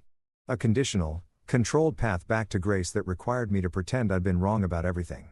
What if I can't do that? I asked quietly. What if I can't apologize for something I'm not sorry for? Then you're choosing your pride over your wife and you'll have to live with that choice. She hung up. I sat there, phone still pressed to my ear, listening to dead air. The ultimatum was clear. Truth or grace? Principle or marriage? Pick one because I couldn't have both. James came home early that afternoon. Face grim. I talked to some people. You're right about the blacklisting. Richard's been calling in favors, spreading word that you're unstable, litigious, a liability. He's not making specific accusations, too smart for that. But he's destroying your reputation through innuendo. His wife just called, offered me a deal. Sign a non-disparagement agreement. Never speak about any of this again, and maybe Grace and I can reconcile eventually after I apologize. Jesus Christ, did you agree? I said I'd think about it. David, I know. I know I can't. But James, if I don't, I couldn't finish the sentence. If I don't, I lose her for real. Forever. He sat down heavily. There's something else. Tanaka's investigators filed their report with the relevant regulatory agencies yesterday. Trade Commission, State Attorney General's Office. Once those wheels start turning, there's going to be a formal investigation into Chen Dynamics. It's out of your hands now. So, even if I wanted to back down, sign their agreement, pretend none of this happened, it wouldn't matter. The truth is already in motion. Richard's going to be investigated regardless of what you do or don't say, which meant I'd already burned the bridges. The damage was done. Signing a non-disparagement agreement now wouldn't save my marriage or repair my relationship with Grace's family. It would just mean I'd silence myself for nothing. When will Richard find out about the investigation? I asked. Could be any time, could be Monday, could be right now. The thought of him getting that news at tonight's dinner, the celebration dinner, the family gathering meant to show solidarity against outside threats, felt almost poetic, his moment of triumph interrupted by the revelation that the threat wasn't outside at all. It was internal, built into the foundation of everything he'd created. He's going to know it was me, I said. Even if investigators never mention my name, he'll know. I was at the dinner. I spoke to Tanaka. I'm the obvious source. Then you need to be prepared. Restraining order prepared. Security system prepared. Richard Chen doesn't strike me as the kind of man who loses gracefully. The suggestion should have seemed paranoid. Extreme. But something in James' tone made me understand he was serious. He'd seen something in his research. Talked to people who knew Richard's history. Learned things he hadn't shared yet. What did you find? I asked. James opened his laptop, turned it toward me. 2 former employees who tried to blow the whistle on Chen Dynamics practices. Both ended up fired, blacklisted, and interestingly, both had their cars vandalized within weeks of leaving the company. Nothing proven, nothing connected to Richard directly, but the pattern's there. You think he'd actually hurt me? I think he's a man who's built his entire identity on control and success, and you've just taken both away from him. People like that don't just accept loss, they retaliate. I stared at the screen. Photos of smashed windshields, slashed tires, petty crimes that sent a clear message. See what happens when you cross me. I should warn Grace, I said. If her father is capable of, she won't believe you. You know that she'll think you're trying to manipulate her, turn her against Richard out of revenge. He was right. Any warning I sent would be dismissed as paranoia or strategic poisoning. Grace had chosen her side. Nothing I said now would change her mind. Only evidence would do that. Only seeing Richard's true nature herself. And by the time she saw it, it might be too late. The dinner was happening right now. 6 o'clock. I checked my phone obsessively. 6:15. 6:30. Imagining Grace arriving at her parents' house. The warmth of their greeting. The relief of being surrounded by family that supported her. The narrative they'd constructed together. David the outsider who tried to infiltrate their circle but revealed his true nature just in time. 7 o'clock. They'd be sitting down to eat now. Richard at the head of the table probably making a toast to family. To loyalty, to surviving attacks from those who don't understand what it means to build something from nothing. Would Grace think of me? Wonder what I was doing? Feel any doubt at all about the choice she'd made? Or was I already becoming a memory? The husband who almost was, the mistake she'd escaped. My phone buzzed. Text from an unknown number. You have 48 hours to sign the agreement and public apology Helen sent you. Or we move forward with legal action. Your choice, RC. I showed it to James. That's explicit coercion, he said immediately. Save that message. Screenshot it. That's evidence. If this goes to court, everything's evidence now. I said, my whole life is just documentation, proof, screenshots, and recordings and testimony. When did I become someone who lives through legal documents? When you decided to tell the truth to people who profit from lies. 7:30 dinner would be winding down. Maybe they were having dessert. Maybe Richard was talking about future plans. Partnerships that would replace the failed Hiroshi deal. Opportunities that would prove David's sabotage meant nothing in the end. 8 o'clock. My phone rang. Grace. My heart stopped. Started. Raced. I answered on the second ring, trying not to sound desperate. Grace, I need you to hear something. Her voice was strange, tight, controlled, but barely. Dad's been drinking, talking, and he just said something. Something I need you to explain. Background noise. Voices. Her family's dinner still happening. What did he say? He said. She paused. I heard her moving, a door closing, relative quiet. He said he's not worried about Tanaka's complaints because no one will believe a word without proof. And the only person who could actually provide proof is you, and you'll be too busy defending yourself from lawsuits to be credible. My breath caught. Grace, he said it like it was strategy, David. Like he'd planned it. And Mom just nodded. Like they'd discussed this before. Like destroying your credibility was always part of their plan. Her voice cracked. Tell me that's not what I think it is. Tell me my father isn't actually admitting to covering something up. This was it. The crack in her certainty. The first moment of doubt. Grace, where are you right now? In their guest room. Everyone else is still at dinner. Can you leave? Can you come here to James' place so we can talk? I can't just walk out of family dinner. They'd David, they'd know something was wrong. They'd ask questions, then meet me somewhere else, anywhere. A coffee shop, a parking lot, I don't care. But we need to talk face to face. Not like this. Silence. I could hear her breathing, thinking, wearing with herself. There's a park near my parents' house, she said finally. Oakage, do you know it? I'll find it. 30 minutes. I'll tell them I'm not feeling well, that I need air. Grace, don't say anything yet. Just be there. Okay. She hung up. I looked at James. I need your car. He was already grabbing his keys. Oak Ridge Park was one of those neighborhood spaces that existed more in theory than practice. A few benches, some struggling trees, a playground that looked perpetually abandoned. I got there first, parked under a street light, watched the empty swings move in the wind. 10 minutes later, Grace's car pulled up. She sat there for a while before getting out, like she was gathering courage or reconsidering. But finally, she emerged. She looked smaller than I remembered. Or maybe I just felt the distance between us more acutely. 3 days of silence had created a chasm that couldn't be measured in feet. She walked to my bench, sat down, but not close, leaving space between us. Tell me I'm wrong, she said. Tell me I misunderstood what he meant. I can't do that. Because you think he's guilty or because you know he is, because I have evidence that proves he is. And your father knows it exists and he's trying to prevent it from being used against him by destroying my credibility first. She closed her eyes. This is my dad, David. The man who taught me to ride a bike, who paid for my college, who walked me down the aisle at our wedding. I know. And that's what makes this so hard, because he's all those things to you. And he's also someone who's built his business on exploiting people who couldn't fight back. The folder you showed me, the one I threw at you, is it real? Every word. And you're sure? You're absolutely certain there's no other explanation? I pulled out my phone, opened the documentation I'd compiled. Not Tanaka's investigator report. She wasn't ready for that yet, but my own account, time-stamped, detailed, showing exactly what was said versus what was translated at that dinner. Read this, I said. Then decide. She took my phone. Read in silence while the wind moved through dying leaves and the swings creaked on their chains. When she finished, she handed back my phone without looking at me. He lied, she said quietly. Right to that man's face multiple times. Yes. And you saw it happen. Understood it in real time. Yes. Why didn't you stop it? Why didn't you say something right then? The question I'd been asking myself for days. Because I was a coward. Because I didn't want to embarrass him in front of a client. Because I thought maybe there was an explanation I wasn't seeing. Because confronting your father-in-law in the middle of a business dinner felt impossible. She nodded slowly, processing. Then when I go back tonight, they're going to ask where I went. What do I tell them? The truth. Which version? That you needed air? That you're not feeling well?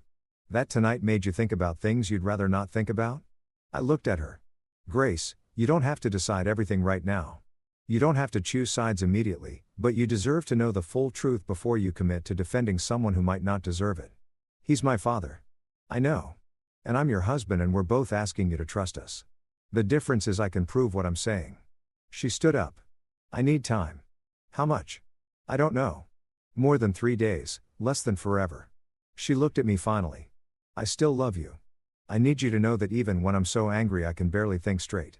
Even when I hate what you've done to my family, I still love you. But love doesn't fix this. It doesn't make the questions go away. It doesn't tell me who to believe when everyone I trust is saying opposite things. She walked back to her car, got in, sat there for another minute before starting the engine, and then she left. I stayed on that bench long after her tail lights disappeared. The park emptied further into darkness. The street light above me buzzing and flickering, insects dying against the bulb. I'd gotten what I wanted, Grace, hearing me out. Doubt entering her certainty. So why did it feel like losing? Because doubt wasn't the same as belief. And space wasn't the same as reconciliation. And time might give her perspective. Or it might just give Richard more opportunity to rebuild his story. To explain away everything I'd shown her, to convince her that love meant choosing family over truth. My phone buzzed. James, you okay? Need me to come get you? I looked around the empty park, the playground where children played during daylight, where families gathered and felt safe. Now it was just shadows and wind and the ghost of conversations that changed everything. I'm okay. I texted back. Coming home soon. Home. James's couch. The temporary space I inhabited while waiting to find out if I still had an actual home to return to. I sat there until the cold seeped through my jacket and my hands were numb. Until sitting still became its own form of penance. Then I got up, got in the car, and drove back to the life I'd chosen. The one where truth mattered more than comfort. The one where I had to believe had to that eventually. That choice would be vindicated. If you've ever sacrificed everything for a principle, you know this uncertainty. This horrible anxious wondering if you've made the greatest mistake of your life or the most important decision. All you can do is wait and hope and try to believe that truth eventually wins, even when all the evidence suggests otherwise. The investigation became public knowledge on Monday morning. I woke up on James' couch to 17 missed calls and a text from my mother that simply read, "What on earth is happening?" I pulled up the news on my phone. There it was. Third story down on the local business section. State Attorney General opens investigation into Chen Dynamics Import-Export Company. The article was careful, full of allegedly and according to sources, but the implications were clear. Fraud, misrepresentation, potential criminal charges pending further investigation. Richard's corporate headshot stared back at me from the screen. Professional, confident, the picture of a successful businessman who'd built an empire through hard work and determination. You'd never know from looking at him that he'd systematically exploited dozens of suppliers, that his empire was built on broken contracts and unpaid invoices and leveraged desperation. My phone rang. Grace, did you know? Her voice was raw, like she'd been crying. Did you know this was coming? I knew Tanaka's investigators had filed reports. I didn't know when they'd moved forward. It's everywhere, David. Every news site, every business page. My principal called this morning. Parents are already asking questions, wondering if it affects the school, if there's a situation they should be concerned about. She paused. One of the second graders asked if my dad was going to jail. God, Grace. I'm sorry, are you? Because this is what you wanted, isn't it? My father exposed, humiliated, destroyed.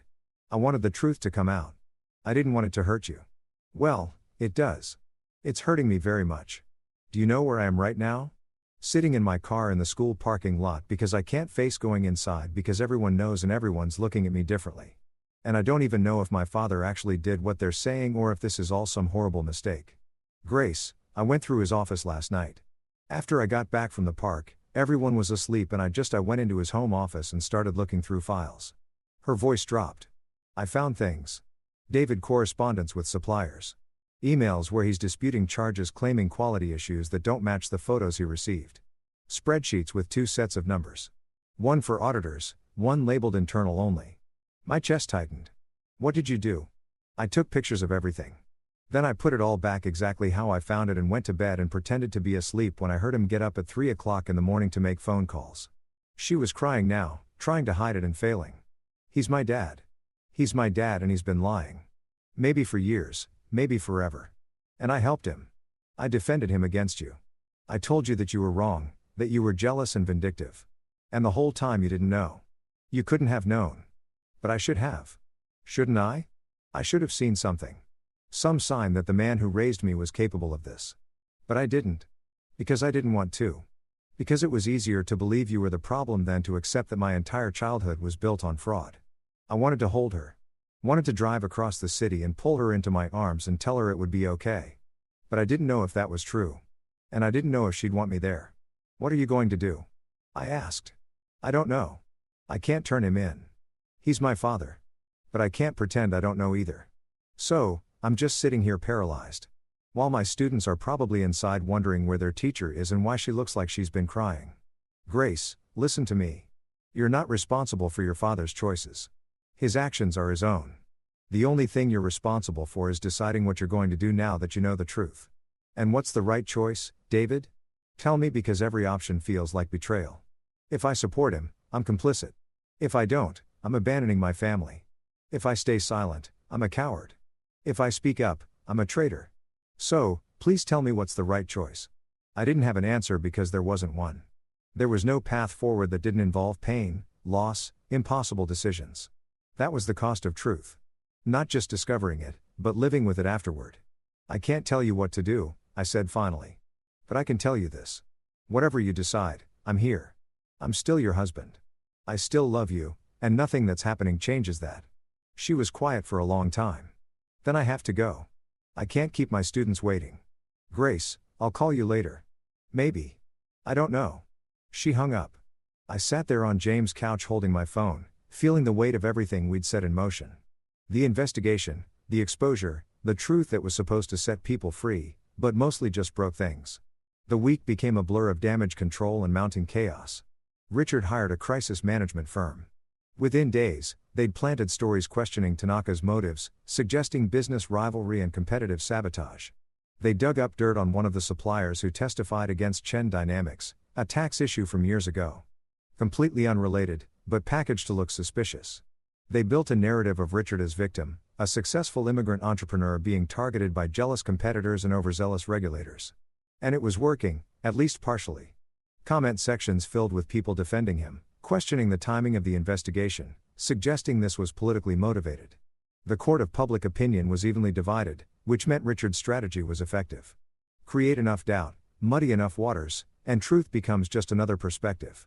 My own situation deteriorated further. 2 more clients terminated their contracts. One explicitly cited the controversy surrounding my name. The other just said they were going in a different direction, but the timing was unmistakable. Richard's blacklisting campaign was systematic and effective. James filed paperwork for a restraining order based on the threatening text and evidence of business interference. We knew it probably wouldn't be granted. Not enough explicit threat. Too much plausible deniability, but it created a paper trail documentation of harassment protection if things escalated. Wednesday afternoon, I got a call from Detective Sarah Martinez with the Economic Crimes Unit. She wanted to interview me about my observations at the dinner with Tanaka. You understand this is voluntary? She said when we met at a coffee shop downtown. She was younger than I expected, sharp-eyed, professional. You're not under investigation, but your testimony could be valuable to our case. I understand. She pulled out a recorder. Do you consent to being recorded? Yes. So, I told her everything again. The dinner, the mistranslations, what I'd heard versus what Richard had claimed. She took notes, asked clarifying questions, occasionally stopped the recording to explain what she could and couldn't tell me about the ongoing investigation. Off the record, she said after we finished. You did the right thing coming forward. Cases like this white-collar fraud, exploitation of language barriers, they're hard to prosecute because the victims are often overseas, don't have resources to testify, or are afraid of retaliation. Having a credible witness with direct knowledge changes everything. My wife doesn't think I did the right thing. Your wife is in an impossible position. Give her time. Everyone kept saying that. Give her time. Like time was a healing force rather than just empty space where Richard could rebuild his defenses and Grace could talk herself into believing her father's version of events. How long will the investigation take? I asked. Months. Maybe longer. Cases like this are complex, multiple jurisdictions, international witnesses, financial records that need forensic accounting. Mr. Chen has excellent lawyers who will fight every subpoena, challenge every piece of evidence. This won't be quick. Months, potentially years, years of living in limbo, my life on hold while investigators sifted through documents and Richard's legal team filed motion after motion to delay and obfuscate. What happens if they find him guilty? Depends on the charges. Fraud, breach of contract, potentially criminal charges if we can prove intent. He could face fines, restitution, possibly prison time. She closed her notebook, but that's a long way off. Right now, we're just gathering evidence. I left the coffee shop feeling hollow. I'd given my testimony, done my civic duty, participated in the machinery of justice, and it felt like nothing, like throwing stones at a mountain and hoping for erosion. Thursday evening, Grace finally called. Can you meet me? She asked. No preamble, no small talk. Our apartment. I need to get some things, and I'd rather not be alone. Of course. When? Now, I was there in 20 minutes. Our apartment. Our apartment. Though it felt more like a museum of a life I used to have looked exactly the same. The dishes I'd left in the sink were washed and put away. Grace had been living here, maintaining things, existing in spaces we used to share. She was sitting on the couch when I arrived, looking small and exhausted. "Hey," I said. "Hey." We stood there in awkward silence for a moment. Then she said, "My parents want me to file for divorce." The words hit like a physical blow. "What?" "They sat me down last night. Both of them very serious, very concerned. They said you're clearly unstable. That you've shown you're willing to destroy family for personal gain, that staying married to you would be enabling your behavior." She looked at me. "Mom said she'd been worried about you from the beginning, that she always sensed something off, something she couldn't quite name. Now she feels validated. And what do you think? I think I don't recognize my life anymore. I think 3 weeks ago, I was a happily married second-grade teacher with a normal family and normal problems. And now my father's under criminal investigation. My husband's been driven out of our home and I'm being asked to choose between the two men I love most in the world." She started crying. Not the angry tears from before, but something deeper. Grief. The kind that comes from losing innocence. From discovering that the foundations you built your life on were actually quicksand. I sat down next to her. Not touching, just present. "I don't want a divorce," she said. "I want things to go back to how they were. I want none of this to be real. I want to wake up and have it be 3 weeks ago and make different choices that lead somewhere else." "What different choices?" "I don't know. Maybe you don't go to that dinner. Maybe I never asked you to. Maybe we just exist in happy ignorance forever. You think you could have been happy not knowing?" She wiped her eyes. "I think I was happier not knowing. Doesn't that make me a coward? It makes you human." We sat there in silence for a while. The apartment was too quiet, missing the sounds of normal life, TV in the background, dinner cooking, the unconscious noises of two people coexisting comfortably. "I went to see a lawyer," Grace said finally. "Not for divorce, just to understand my options, what I might be liable for if Dad's business collapses, whether creditors could come after family assets. And she said that unless I'm directly involved in the business, which I'm not, I'm probably protected. But she also said that if it comes out I knew about illegal activities and didn't report them, I could be charged with obstruction." She turned to look at me. "David, I took pictures of incriminating documents and I haven't done anything with them. Am I breaking the law? Am I committing a crime by not turning over evidence?" I didn't know. I wasn't a lawyer. But I knew that Grace was trapped in exactly the nightmare I'd hoped to prevent caught. Between loyalty and law, family and ethics, love and integrity. "You should talk to James," I said. "He'd know better than me. Your brother hates my father. My brother believes in justice. That's not the same as hate." She pulled her knees up to her chest, wrapped her arms around them. Small, defensive, trying to make herself smaller, like maybe she could disappear into the couch cushions. "There's something else," she said. "Dad came to my classroom yesterday during my lunch break. He'd never done that before. Come to my school. I mean, he always said teachers needed their professional space respected. What did he want? He asked if you'd contacted me, if you'd tried to convince me to testify against him or provide evidence. When I said we'd barely spoken, he seemed relieved, but also suspicious, like he didn't quite believe me." She paused. Then he said something strange. He said, "Your loyalty to family is being tested right now. Everyone will understand if you make the wrong choice. But I won't. I won't understand and I won't forgive." A chill ran down my spine. "He threatened you." "He didn't threaten. He just made his expectations clear." "Grace, that's a threat. That's explicitly threatening you with consequences if you don't support him unconditionally. He's my father. He's scared and lashing out. He's a man under investigation for fraud who's trying to intimidate potential witnesses, including his own daughter." She stood up abruptly. "I need to pack some things. Are you going to help me or lecture me about my father's character?" I stood too. "I'm sorry. I'll help." We went to the bedroom. She pulled a suitcase from the closet, the one we'd used for our honeymoon, covered in tags from airports. We'd been excited to see together and started filling it with clothes. Methodical, mechanical, like this was just another task to complete rather than the dismantling of our shared life. "Where are you going?" I asked. "Friend's place. Emily from school. She has a spare room and she's not asking questions I can't answer." "You're not going back to your parents?" "I can't. Not right now. Being in that house, seeing Dad pretend everything's fine, watching Mom defend him like he's the victim. I can't do it." She moved to the bathroom, collected toiletries. I stood in the doorway watching her, memorizing the way she moved through spaces we'd shared. The efficiency of someone who knew exactly where everything was because she'd organized it because this was her home. "Do you think we'll survive this?" I asked. She stopped packing, stood there with her toothbrush in one hand, travel case in the other. I don't know, she said honestly. I want to. I'm choosing to leave my parents' house and stay with Emily instead of filing for divorce. So, that's something. But I also can't promise you that I won't wake up tomorrow and decide this is all too much. That loving you isn't worth losing my entire family over. I understand. Do you? She turned to face me. Do you really understand what you're asking me to sacrifice? Because it's not just Dad. It's Mom, my aunts and uncles, my cousins. It's every family gathering for the rest of my life, every holiday, every birthday. It's my entire support system. If I choose you, I lose all of them. And I don't know if I'm strong enough for that. You're the strongest person I know. Strength isn't the same as willingness to suffer. She finished packing, zipped the suitcase. I need time, David. Real time, not days, maybe weeks, maybe longer. Time to figure out who my father actually is and what that means for who I am. Time to decide if our marriage can survive. Both of us making impossible choices. Take whatever time you need. She wheeled the suitcase to the door, then stopped, turned back, crossed the space between us, and kissed me. It was brief, sad, tasting like tears and goodbye. I still love you, she whispered. I need you to know that. Even when I'm angry, even when I hate what's happening, even when I'm not sure we can make this work, I still love you. I love you, too. She left.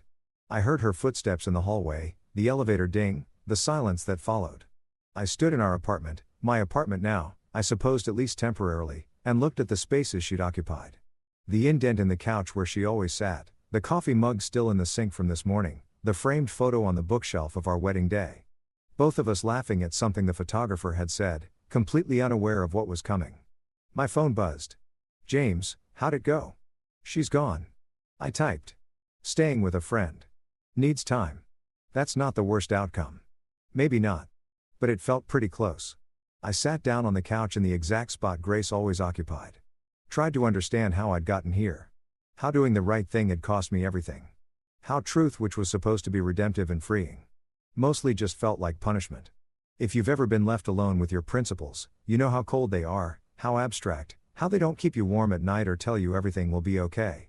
How they're poor substitutes for the people you've lost in service of them. I pulled out my phone, opened my photos, scrolled through pictures of better days. Grace and me at the beach last summer. Grace and me at her school's holiday party. Grace and me in our kitchen. Her teaching me to make her grandmother's recipe while I pretended to be competent. Evidence of a life that might be over. A marriage that might not survive the weight of truth. Outside, the city continued its evening routines. People coming home from work, making dinner, settling into ordinary lives unmarked by investigations and impossible choices. Normal people doing normal things, unaware of how fragile it all was, how quickly it could unravel if you discovered something you weren't supposed to know. I sat there until the apartment grew dark around me. Didn't bother turning on lights. Just existed in the shadows of a life I wasn't sure how to live anymore. The investigation would continue. Richard would fight.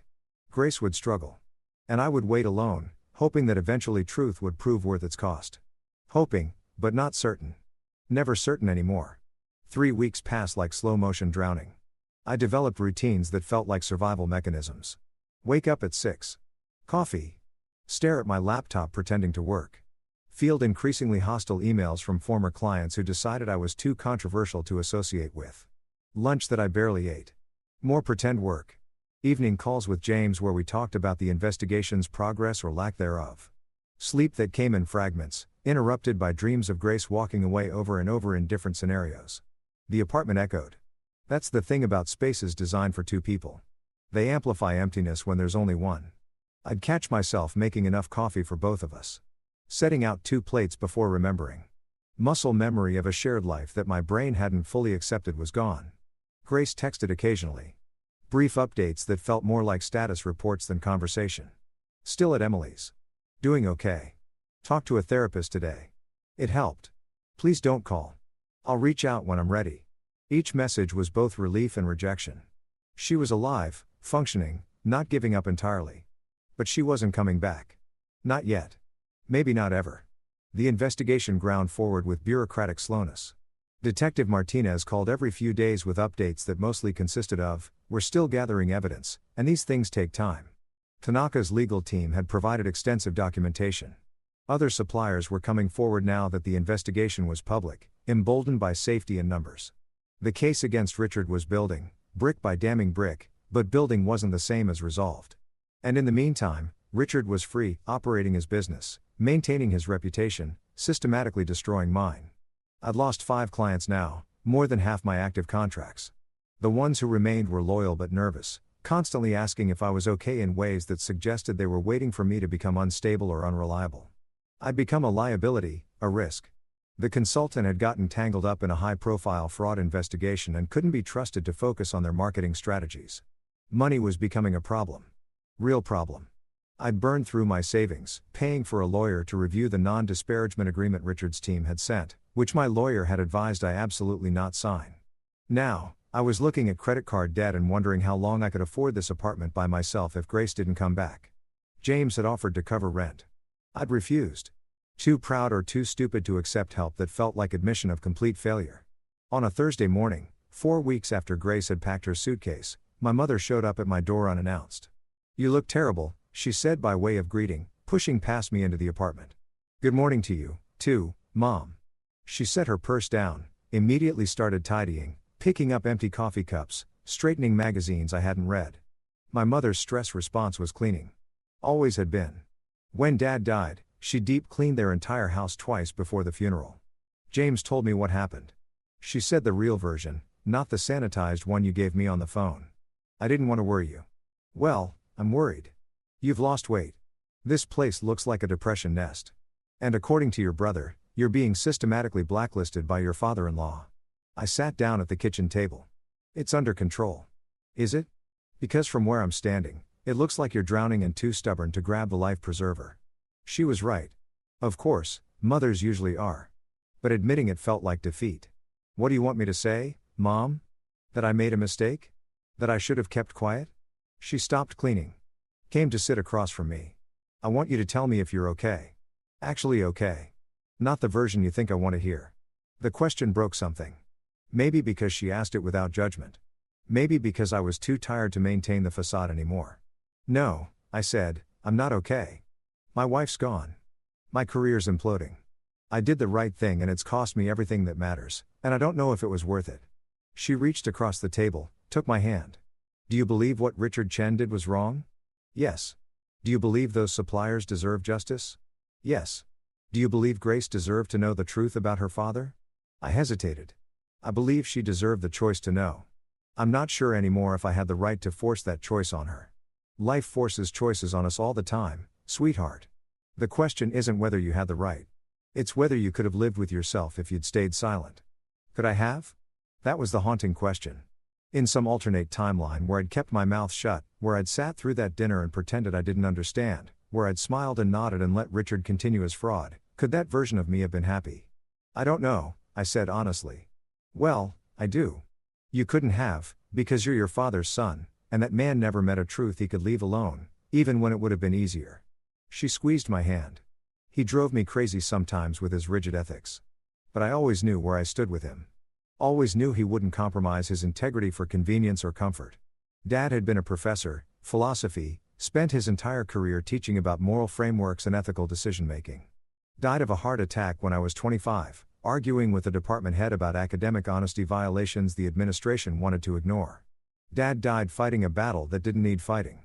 I said he could have let the plagiarism thing go. Let someone else handle it, but he couldn't and it literally killed him. Maybe. Or maybe that heart attack was coming anyway and at least he went out standing for something."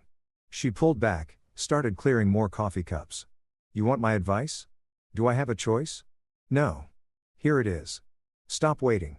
Stop sitting in this apartment hoping Grace will come back, hoping Richard will face consequences, hoping everything will magically resolve itself. Start living again. Whatever that looks like.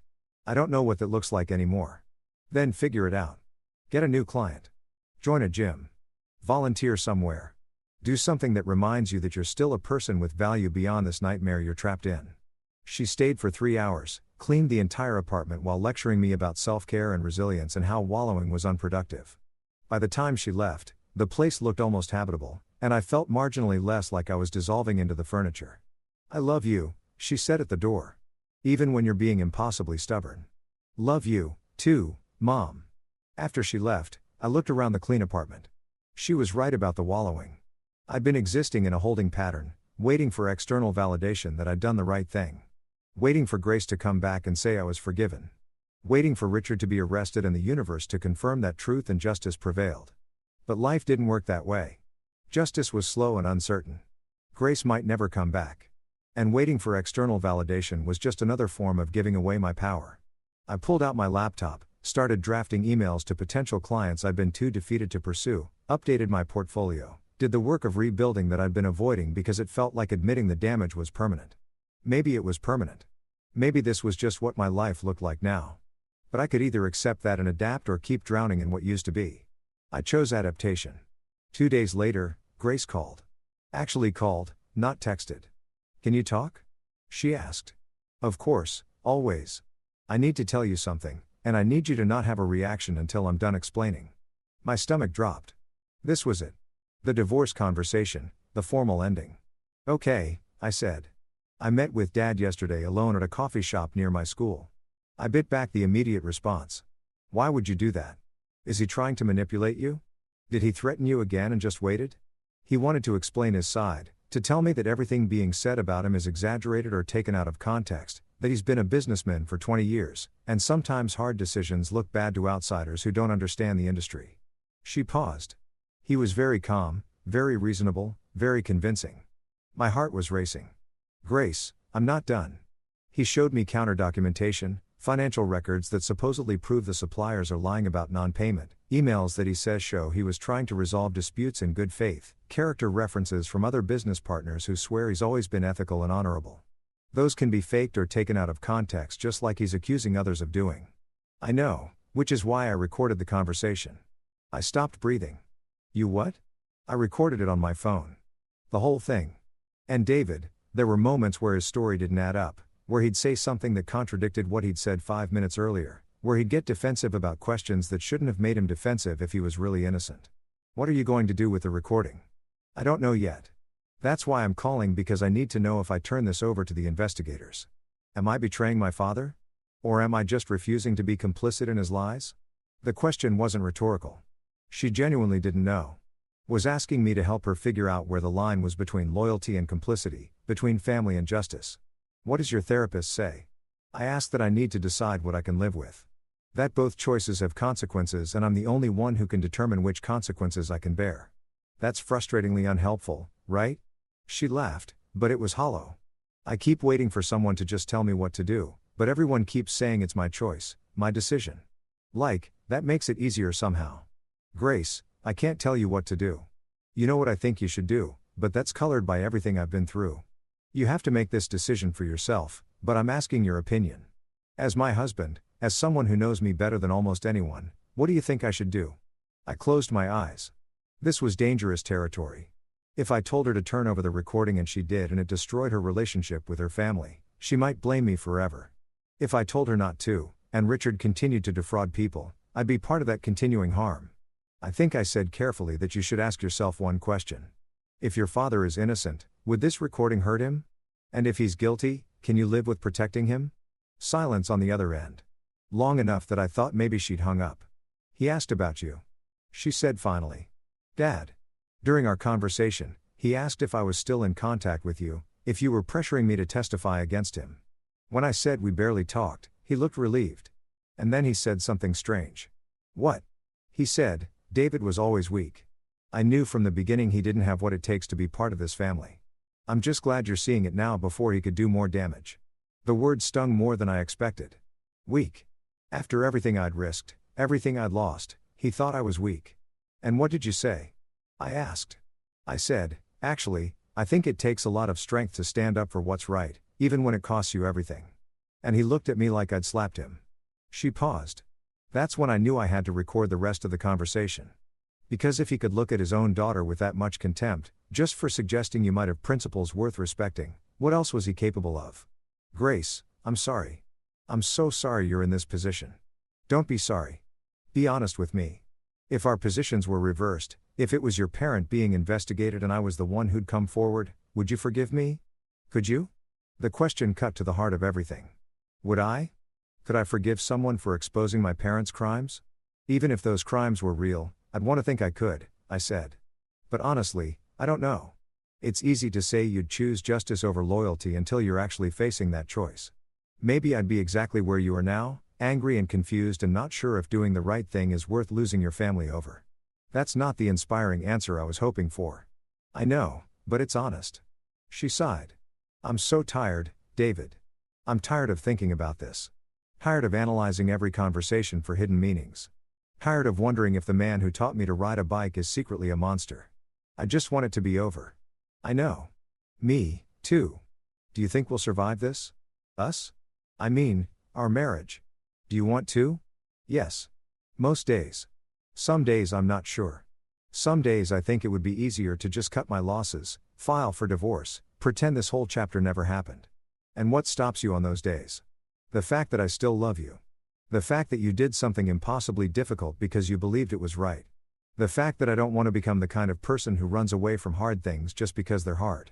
She paused. And because I keep thinking about what you said at that park, about how love doesn't fix things, but it matters anyway. And you're right. It doesn't fix this, but it matters. Something loosened in my chest. Not relief exactly, but hope. The first genuine hope I'd felt in weeks. Grace.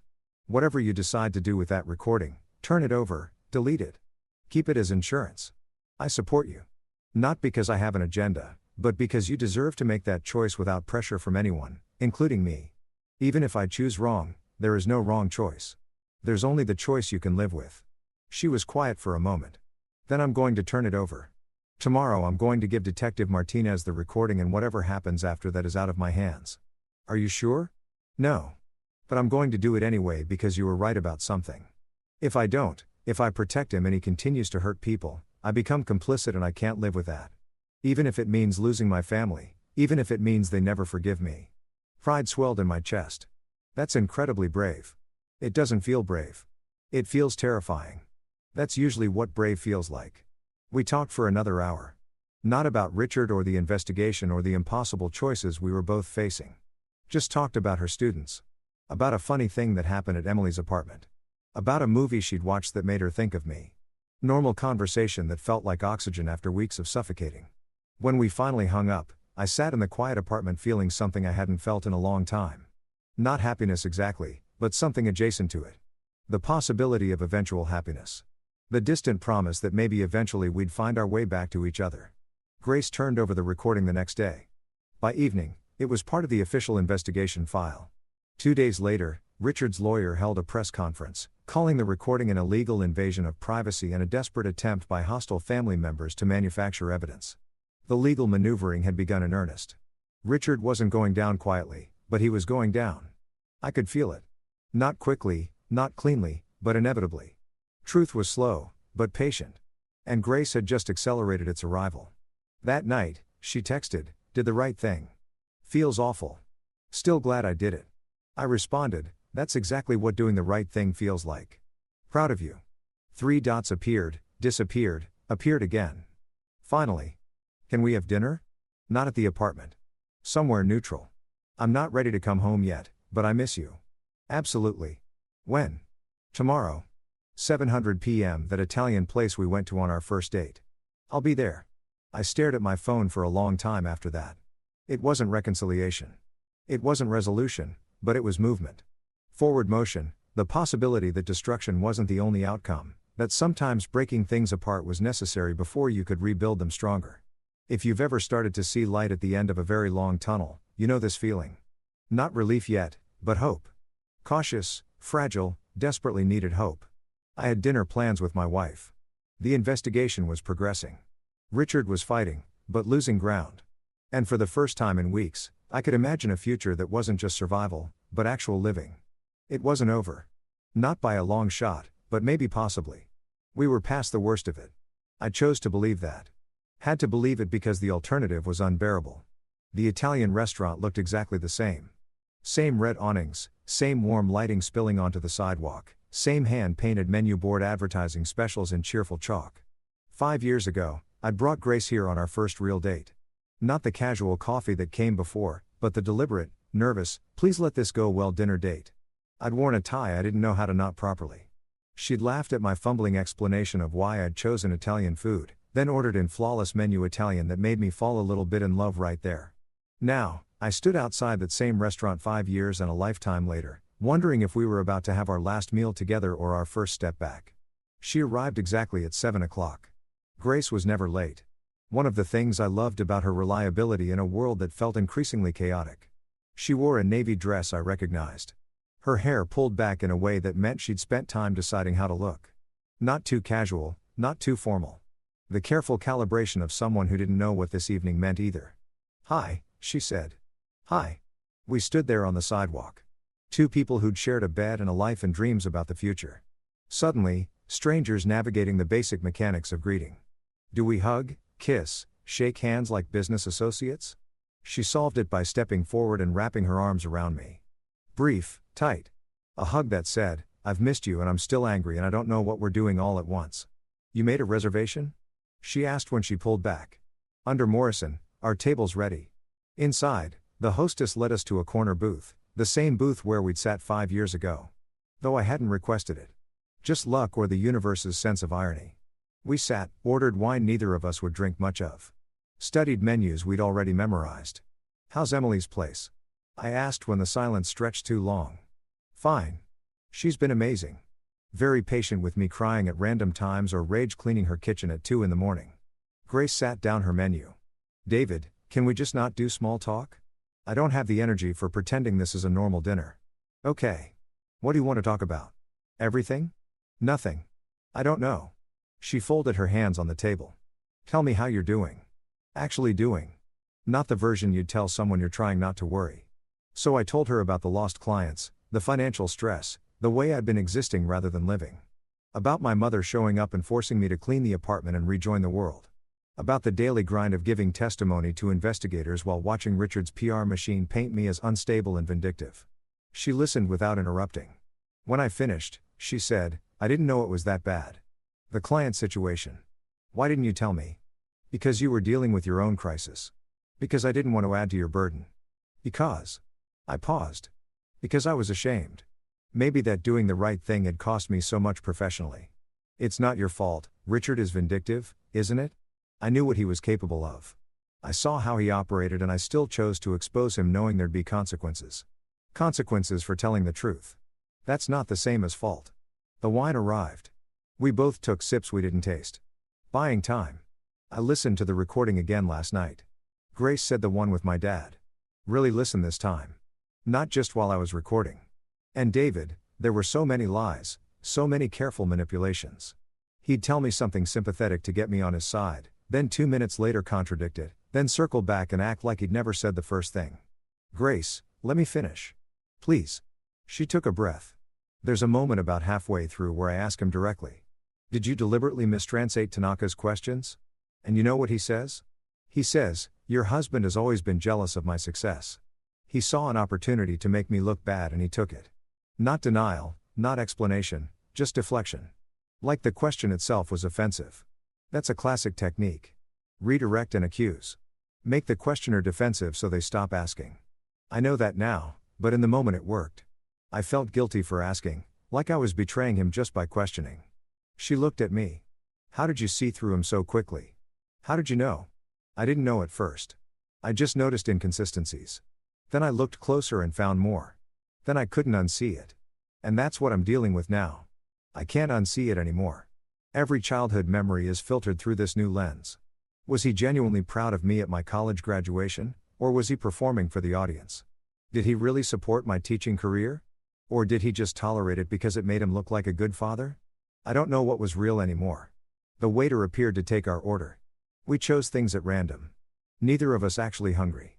When he left, Grace continued, "My mom called this morning. She knows I gave the recording to the investigators. Dad told her. She said, I've chosen a side and I chose wrong. That I'm betraying family for a man who's manipulated me into doubting my own father. She said, if I don't recant, if I don't claim the recording was taken out of context or admit I misunderstood what I heard, I'm no longer welcome at family gatherings." My chest tightened. "Grace, I'm so sorry. Don't be." It clarified something for me. She didn't ask if the recording showed anything incriminating. Didn't ask if Dad was telling the truth.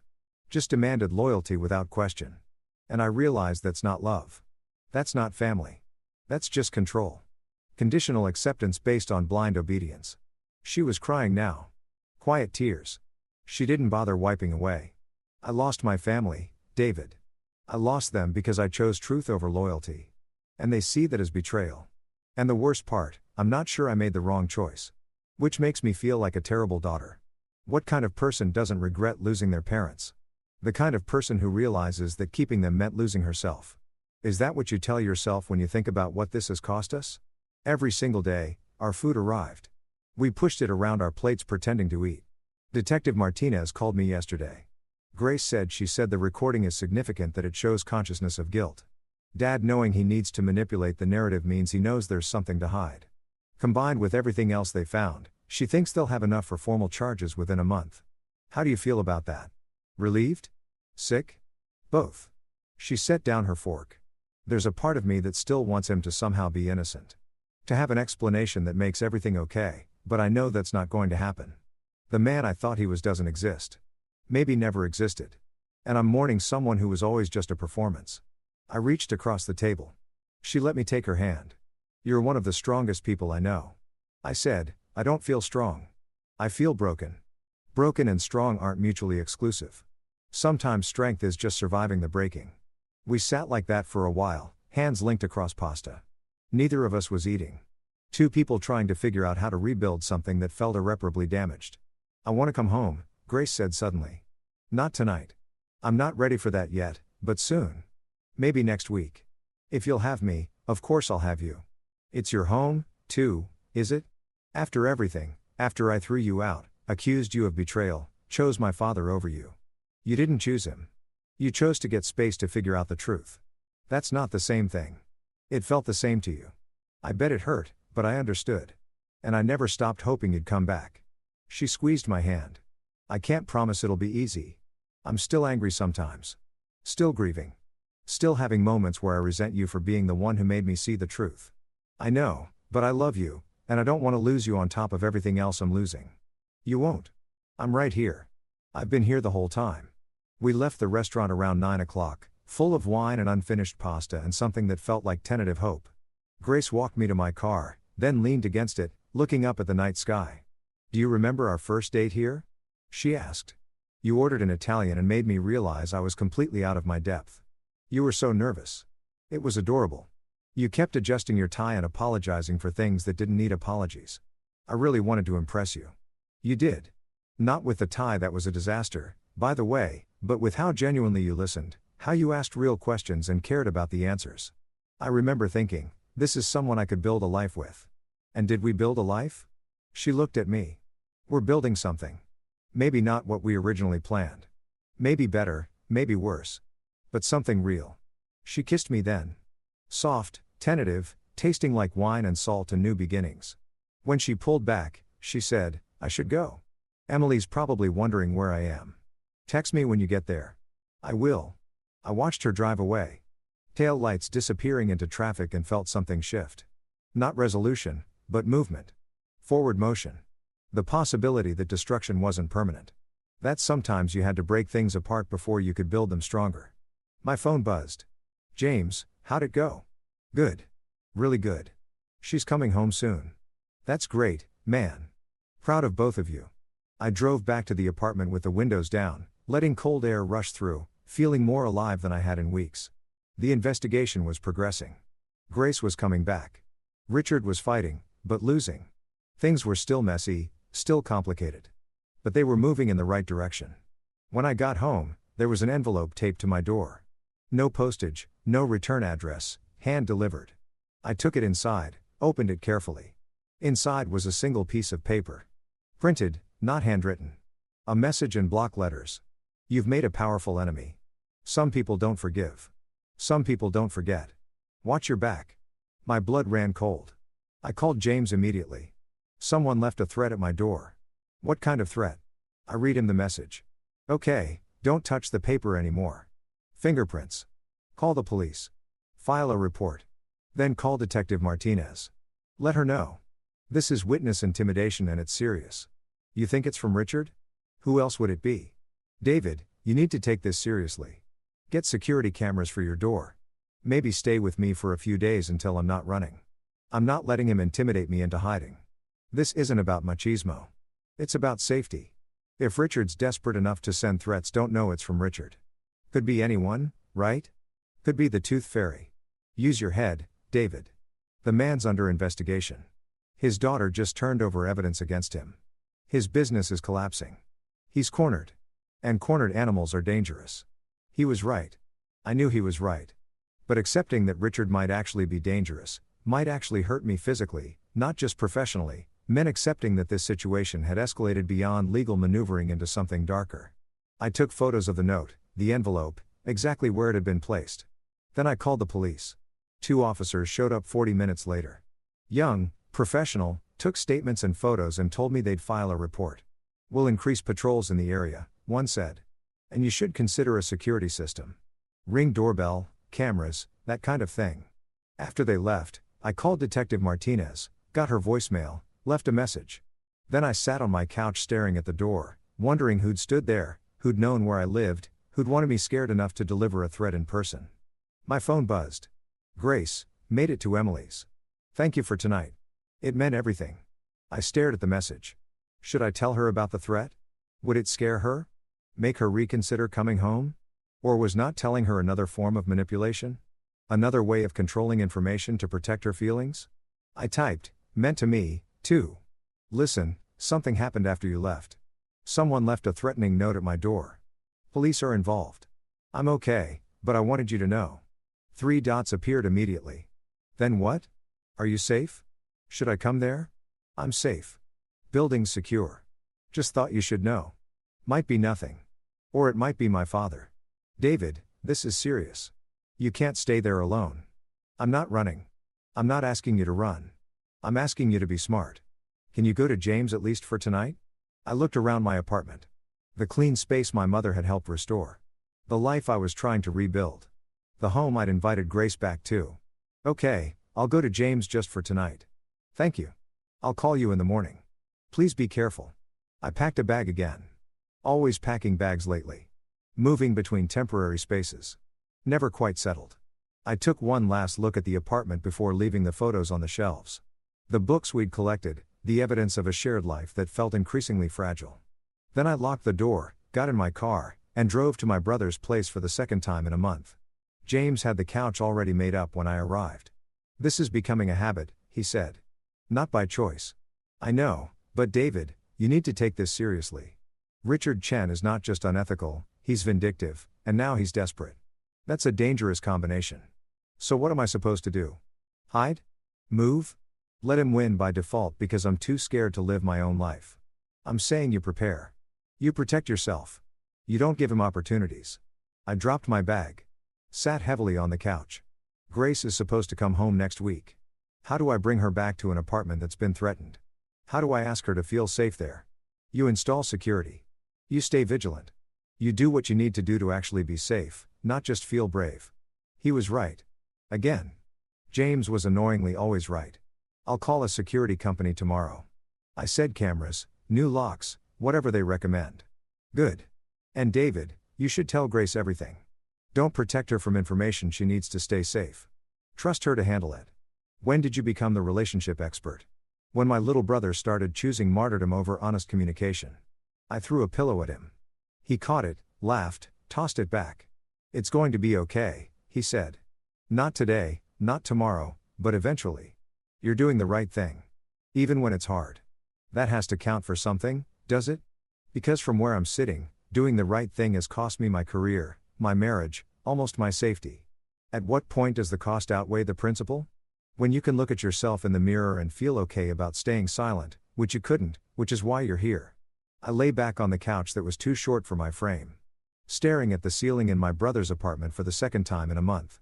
Outside, the city hummed with normal life. People going home, watching TV, making love, having normal problems that didn't involve federal investigations and threatening letters, living lives unmarked by impossible choices and their consequences. I envied them. God, I envied them. But I wouldn't trade places. Couldn't. Because even now, even scared and financially struggling and threatened, I knew I'd made the right choice. The only choice I could live with. Even if living with it meant sleeping on my brother's couch with a threatening letter logged as evidence with the police. Even if it meant installing cameras and checking over my shoulder and wondering if every footstep behind me was danger. Even if it meant accepting that sometimes the cost of integrity was higher than you ever imagined paying. If you've ever stood at the intersection of principle and price, you know this feeling. The certainty that you'd do it all again, mixed with the desperate wish that you didn't have to. I closed my eyes and tried to sleep. Tomorrow, I'd install security systems and call Detective Martinez and tell Grace the full truth about the threat and her father's escalation. Tomorrow, I'd keep building the case, keep protecting myself, keep moving forward. But tonight, I just tried to rest. Tried and mostly failed because peace was hard to find when you declared war on someone who fought dirty and fought to win. And Richard Chen was nothing if not a fighter. The security company arrived Monday morning at 8, sharp, 2 technicians, one older, graying, with the methodical movements of someone who'd seen everything. One younger, eager, explaining every detail like I was studying for a test. They installed cameras at the front door, the back entrance, the parking garage, motion sensors, new locks with digital codes, a system that would alert my phone if anyone approached within 10 feet of my door. Overkill? The older tech asked, reading my expression. I don't know anymore. What's overkill when someone's already threatened you? This ain't overkill. This is what everyone should have. He showed me the app, how to review footage, how to set alerts. Someone comes near your door now, you'll know. They try the handle, you'll know. They breathe wrong, you'll know. That's reassuring, I think. After they left, I sat in my apartment, my secure, surveilled, fortress-like apartment, and felt both safer and more paranoid.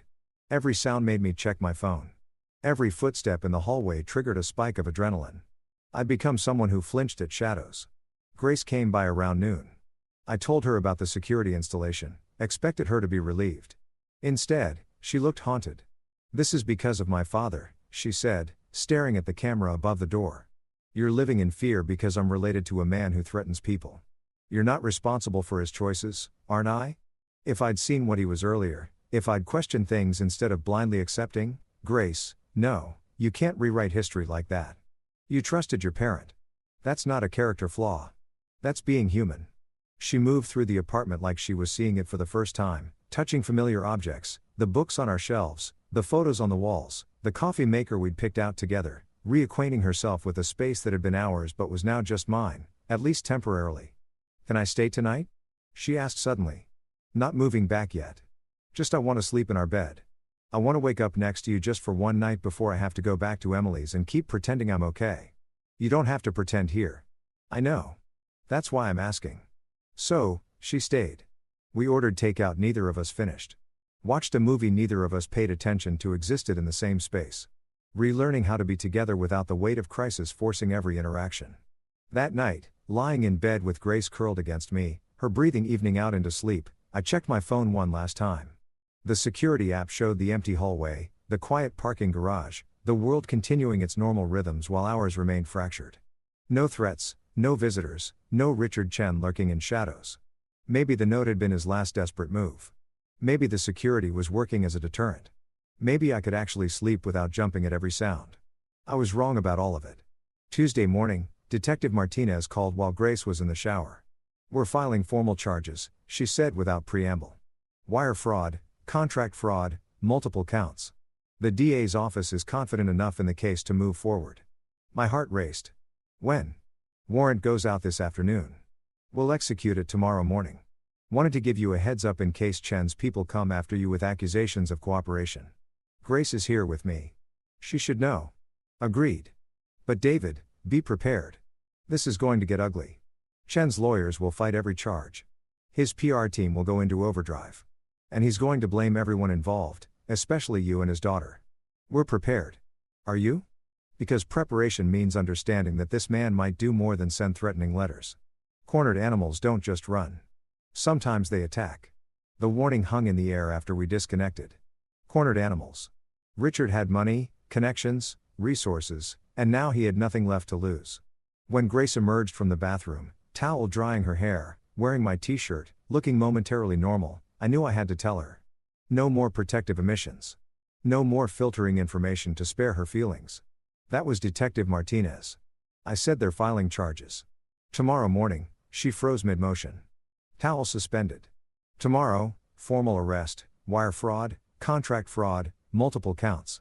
She sat down slowly on the bed. It's really happening. I knew it was coming, but hearing it said out loud, Grace, there's something else. Martinez thinks your father might escalate. That the threat I received might not be the end of it. What are you saying? I'm saying we need to be careful. Both of us. Maybe you shouldn't be alone right now. Maybe you should stay here where there's security rather than going back to Emily's. She looked at me with an expression I couldn't read. You think my father would actually hurt me? His own daughter?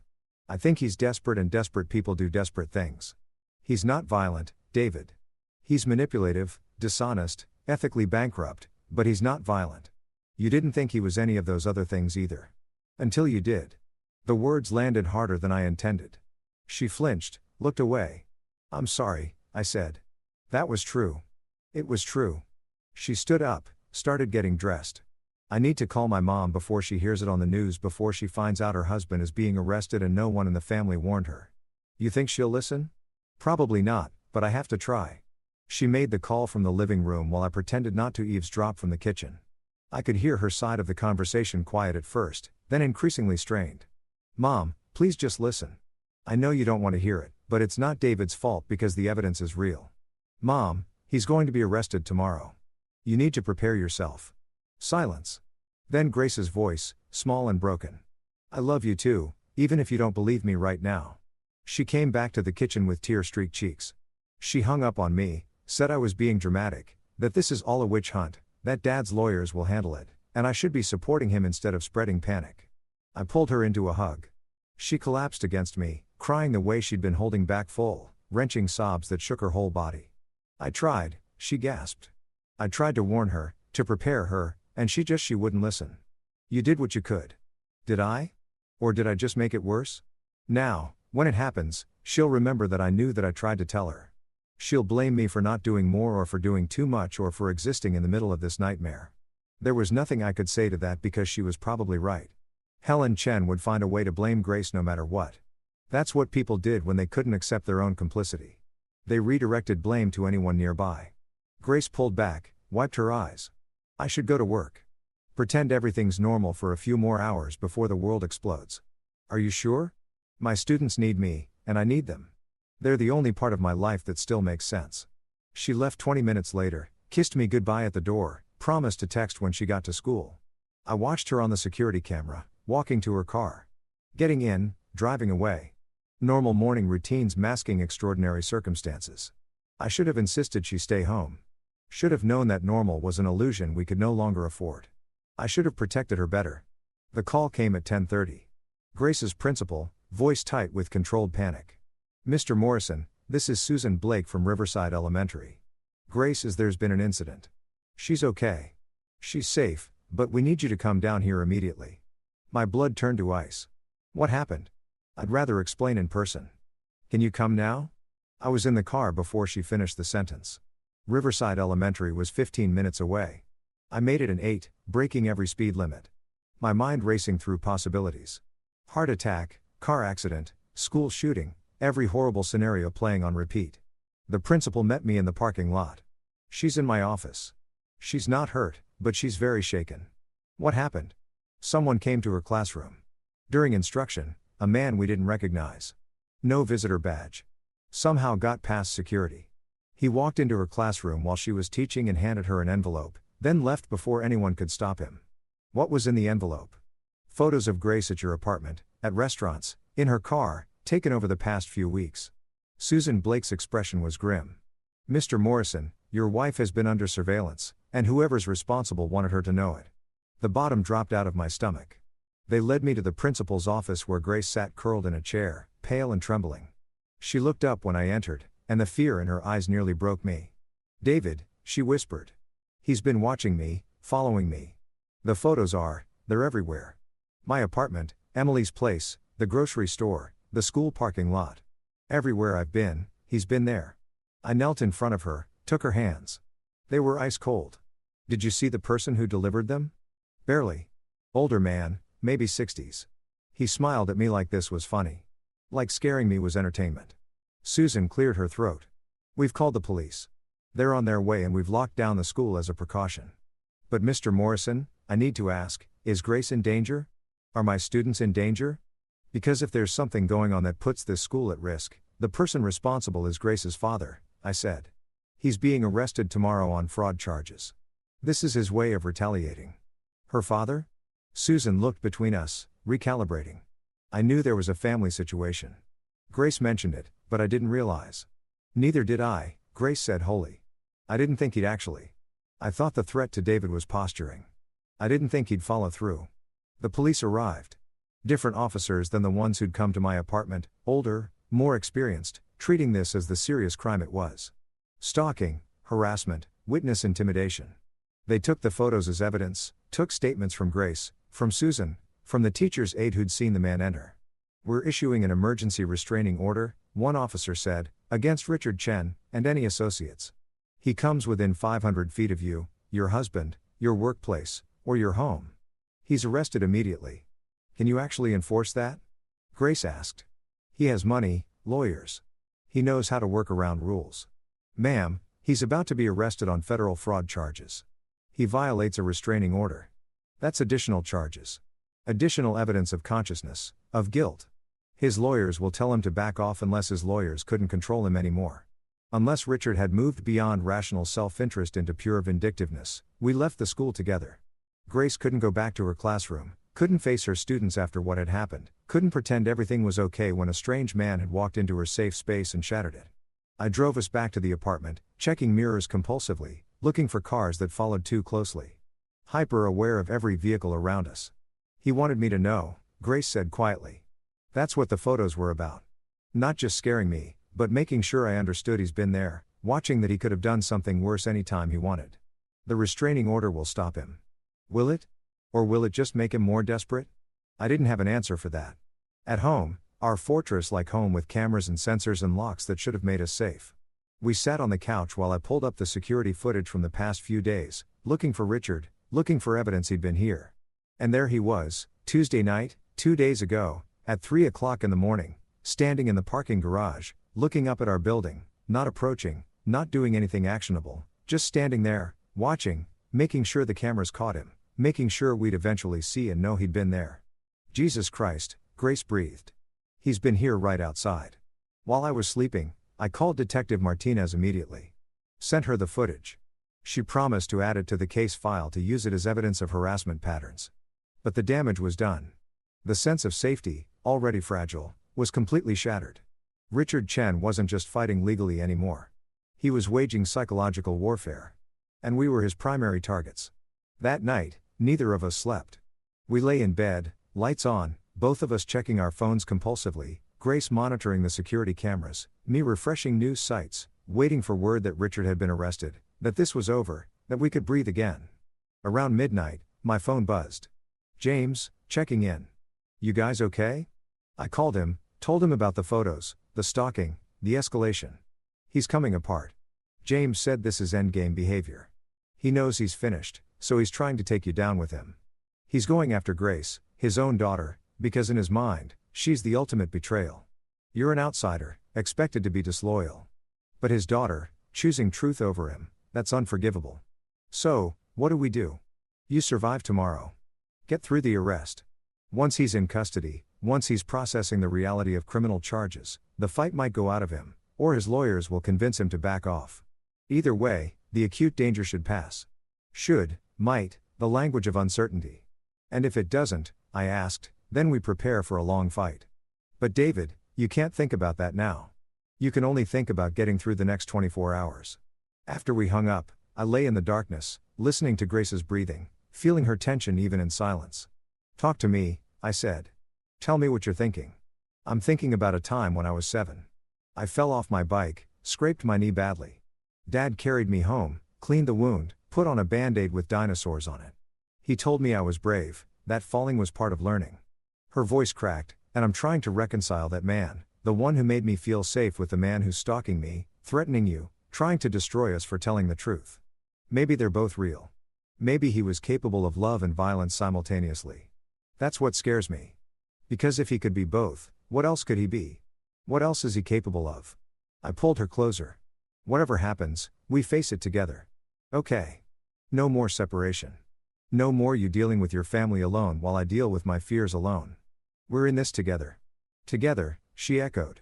Even when together feels terrifying, especially then. Wednesday morning arrived with the inevitability of thunder after lightning. I watched the news on my laptop while Grace made coffee. Neither of us would drink. At 7:47 a.m., the story broke. Local businessman Richard Chen arrested on federal fraud charges. The footage showed Richard being led from his home in handcuffs, surrounded by FBI agents and local police. He looked smaller, somehow, diminished, not the imposing figure who'd held court at family dinners and business meetings, just a man in an expensive suit being arrested for crimes he'd committed. Grace stood behind me, watching over my shoulder. I felt her hand on my back, grounding, trembling. "It's real," she whispered. I knew it was coming, but seeing it. Her phone rang. Her mother. Grace stared at the screen, paralyzed. "I can't," she said. "I can't talk to her right now." "Then don't. You don't owe anyone explanations today." The phone rang 3 more times. Then texts started coming from her mother, her aunts, cousins, some angry. "How could you do this to him?" Some confused. "What's happening? Is this really true?" One from a cousin who'd always been kind. "I believe you. I'm here if you need me." Grace turned off her phone. "I can't deal with this. Not today. Maybe not ever." I understood. Sometimes survival meant disconnection. Meant choosing yourself over family expectations. Meant accepting that some relationships couldn't survive truth. By noon, Richard's arrest was everywhere. Local news, business channels, social media buzzing with takes, both sympathetic and damning. His lawyers issued a statement proclaiming innocence, and promising to fight every charge. His PR team worked overtime, spinning the narrative persecution of a successful immigrant, overzealous prosecution, business disputes criminalized by competitors. But under all the spin, the facts remained. Richard Chen had been arrested, charged with multiple federal crimes, released on bond with conditions including the restraining order that kept him away from Grace and me. It was over, or at least the acute phase was over. We'd survived the storm, barely. Battered and changed, but alive. That evening, Grace and I sat on our balcony, watching the sunset. The security cameras hummed in the background, vigilant, protecting the city spread out below us. Millions of people living millions of lives, most of them unmarked by the kind of chaos we'd endured. "I don't know who I am anymore," Grace said quietly. "I used to be someone's daughter, someone's wife, someone's teacher. Now I'm the daughter who betrayed her father, the wife who almost left, the teacher who had to be escorted from her classroom by police. You're also the woman who chose truth over comfort. Who had the courage to turn on her own father when she discovered he was hurting people. Who's stronger than she ever knew she could be. I don't feel strong. I feel destroyed. Destroyed and strong aren't opposites. Grace, sometimes you have to be destroyed before you can be strong. Sometimes breaking is necessary before rebuilding." She leaned her head on my shoulder. "Promise me something. Anything. Promise me that no matter what happens next trial, sentencing, whatever comes, we face it together. No more secrets. No more protecting each other from information we need. Just honesty. Complete brutal honesty. I promise. Even when it hurts. Especially when it hurts." We sat there as the sun disappeared below the horizon, painting the sky in shades of orange and red and purple. Beautiful despite everything. Resilient despite destruction, like us, I thought, like we would have to be. Because this wasn't the end. It was barely even the beginning of the end. Richard's trial would take months, maybe years. The fallout would continue. Family fractures, professional consequences, psychological scars that would take time to heal. But we'd survive the worst of it. We'd face the storm and come through damaged but intact. And sometimes survival was enough. Sometimes it was everything. If you've ever made it through the impossible and come out the other side, you know this feeling. Not triumph, not victory, just relief. The profound, exhausting relief of still being standing when you thought you'd fall. We were standing together. Ready for whatever came next. Ready, if not quite whole, but whole enough for now, for today. Tomorrow would bring its own challenges. But tomorrow could wait. Tonight we had survived and that was enough. 6 months later, I stood in a courthouse hallway watching Richard Chen sign a plea agreement. The trial had been scheduled for 3 weeks. His lawyers had promised a vigorous defense, character witnesses, expert testimony about normal business practices in international trade. But on day 4, facing testimony from 17 defrauded suppliers and forensic accountants who'd unraveled his financial deceptions, Richard's legal team negotiated a deal. Guilty on 4 counts of wire fraud, 3 years federal prison, 5 years probation, full restitution to victims, his business licenses revoked, Chen Dynamics dissolved, assets liquidated to pay what he owed. It wasn't everything, but it was justice. Imperfect, incomplete, but real. Grace stood beside me, her hand in mine. She hadn't spoken to her father since the arrest. Her mother had cut off all contact, chosen loyalty over acknowledgement. But Grace's aunt, her father's younger sister, had reached out weeks ago. I always suspected, she'd said quietly over coffee. I just didn't want to know. They talked now carefully, building something new from the wreckage of what was. Richard looked smaller in his suit, older. When his eyes met mine across the hallway, there was no rage anymore, just exhaustion. He'd fought and lost, and the fight had taken everything. He looked at Grace last. She didn't flinch, didn't look away, just held his gaze with steady, sad resolve. Then he signed the papers and was led away. We left the courthouse into November sunshine. Grace tilted her face toward the light, eyes closed, breathing deep. "It's over," she said. "The legal part. The rest takes longer." "I know." She opened her eyes. "But I can breathe now. For the first time in 6 months, I can actually breathe." We drove to the coast. Spontaneous, unplanned, just got in the car and drove until the city disappeared behind us and the ocean stretched ahead. We parked at a beach we'd never visited. Walked barefoot in cold sand. Let waves chase us back toward shore. "I got a job offer," I said. "Marketing director for a nonprofit, ethical supply chain advocacy." Ironically enough, they said my experience with corporate fraud cases made me uniquely qualified.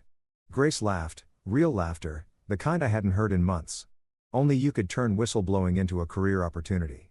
It pays less than consulting, but it feels right. Like maybe everything happened for a reason." "Do you really believe that? That there's a reason for all this pain?" I watched the waves roll in. Persistent and patient. I believe we give it reason. We take what happened and decide what it means. That's the only control we have. She was quiet for a while. "Then I'm pregnant." My heart stopped. "What?" "Found out yesterday. Wasn't sure how to tell you. Wasn't sure if it was good timing or terrible timing." Or I kissed her. Long, deep, tasting salt air and new beginnings. "It's perfect timing," I said when we pulled apart. "Terrifying and perfect. Our child is going to ask about my father someday. About why they never met their grandfather. And we'll tell them the truth. Age-appropriate truth. That sometimes people we love make terrible choices.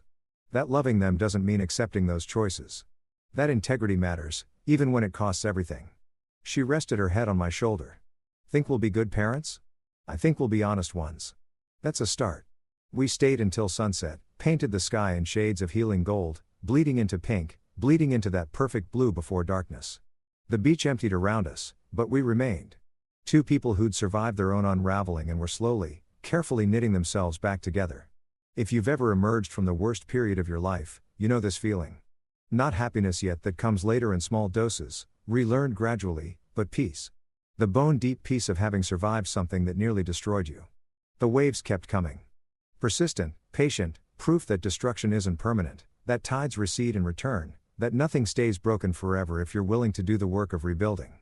We drove home as stars emerged. Grace's hand rested on her stomach, protective and wondering. My hand covered hers. Tomorrow would bring new challenges, therapy appointments, financial recovery, the slow work of constructing a life from honest foundations. But tomorrow could wait. Tonight we had survived. We had each other. We had truth. Uncomfortable and costly, but ours. And sometimes that's enough. Sometimes it's everything. The ocean behind us, the future ahead. And between them, us. Scarred, stronger, still standing. Still choosing truth over comfort. Still choosing each other.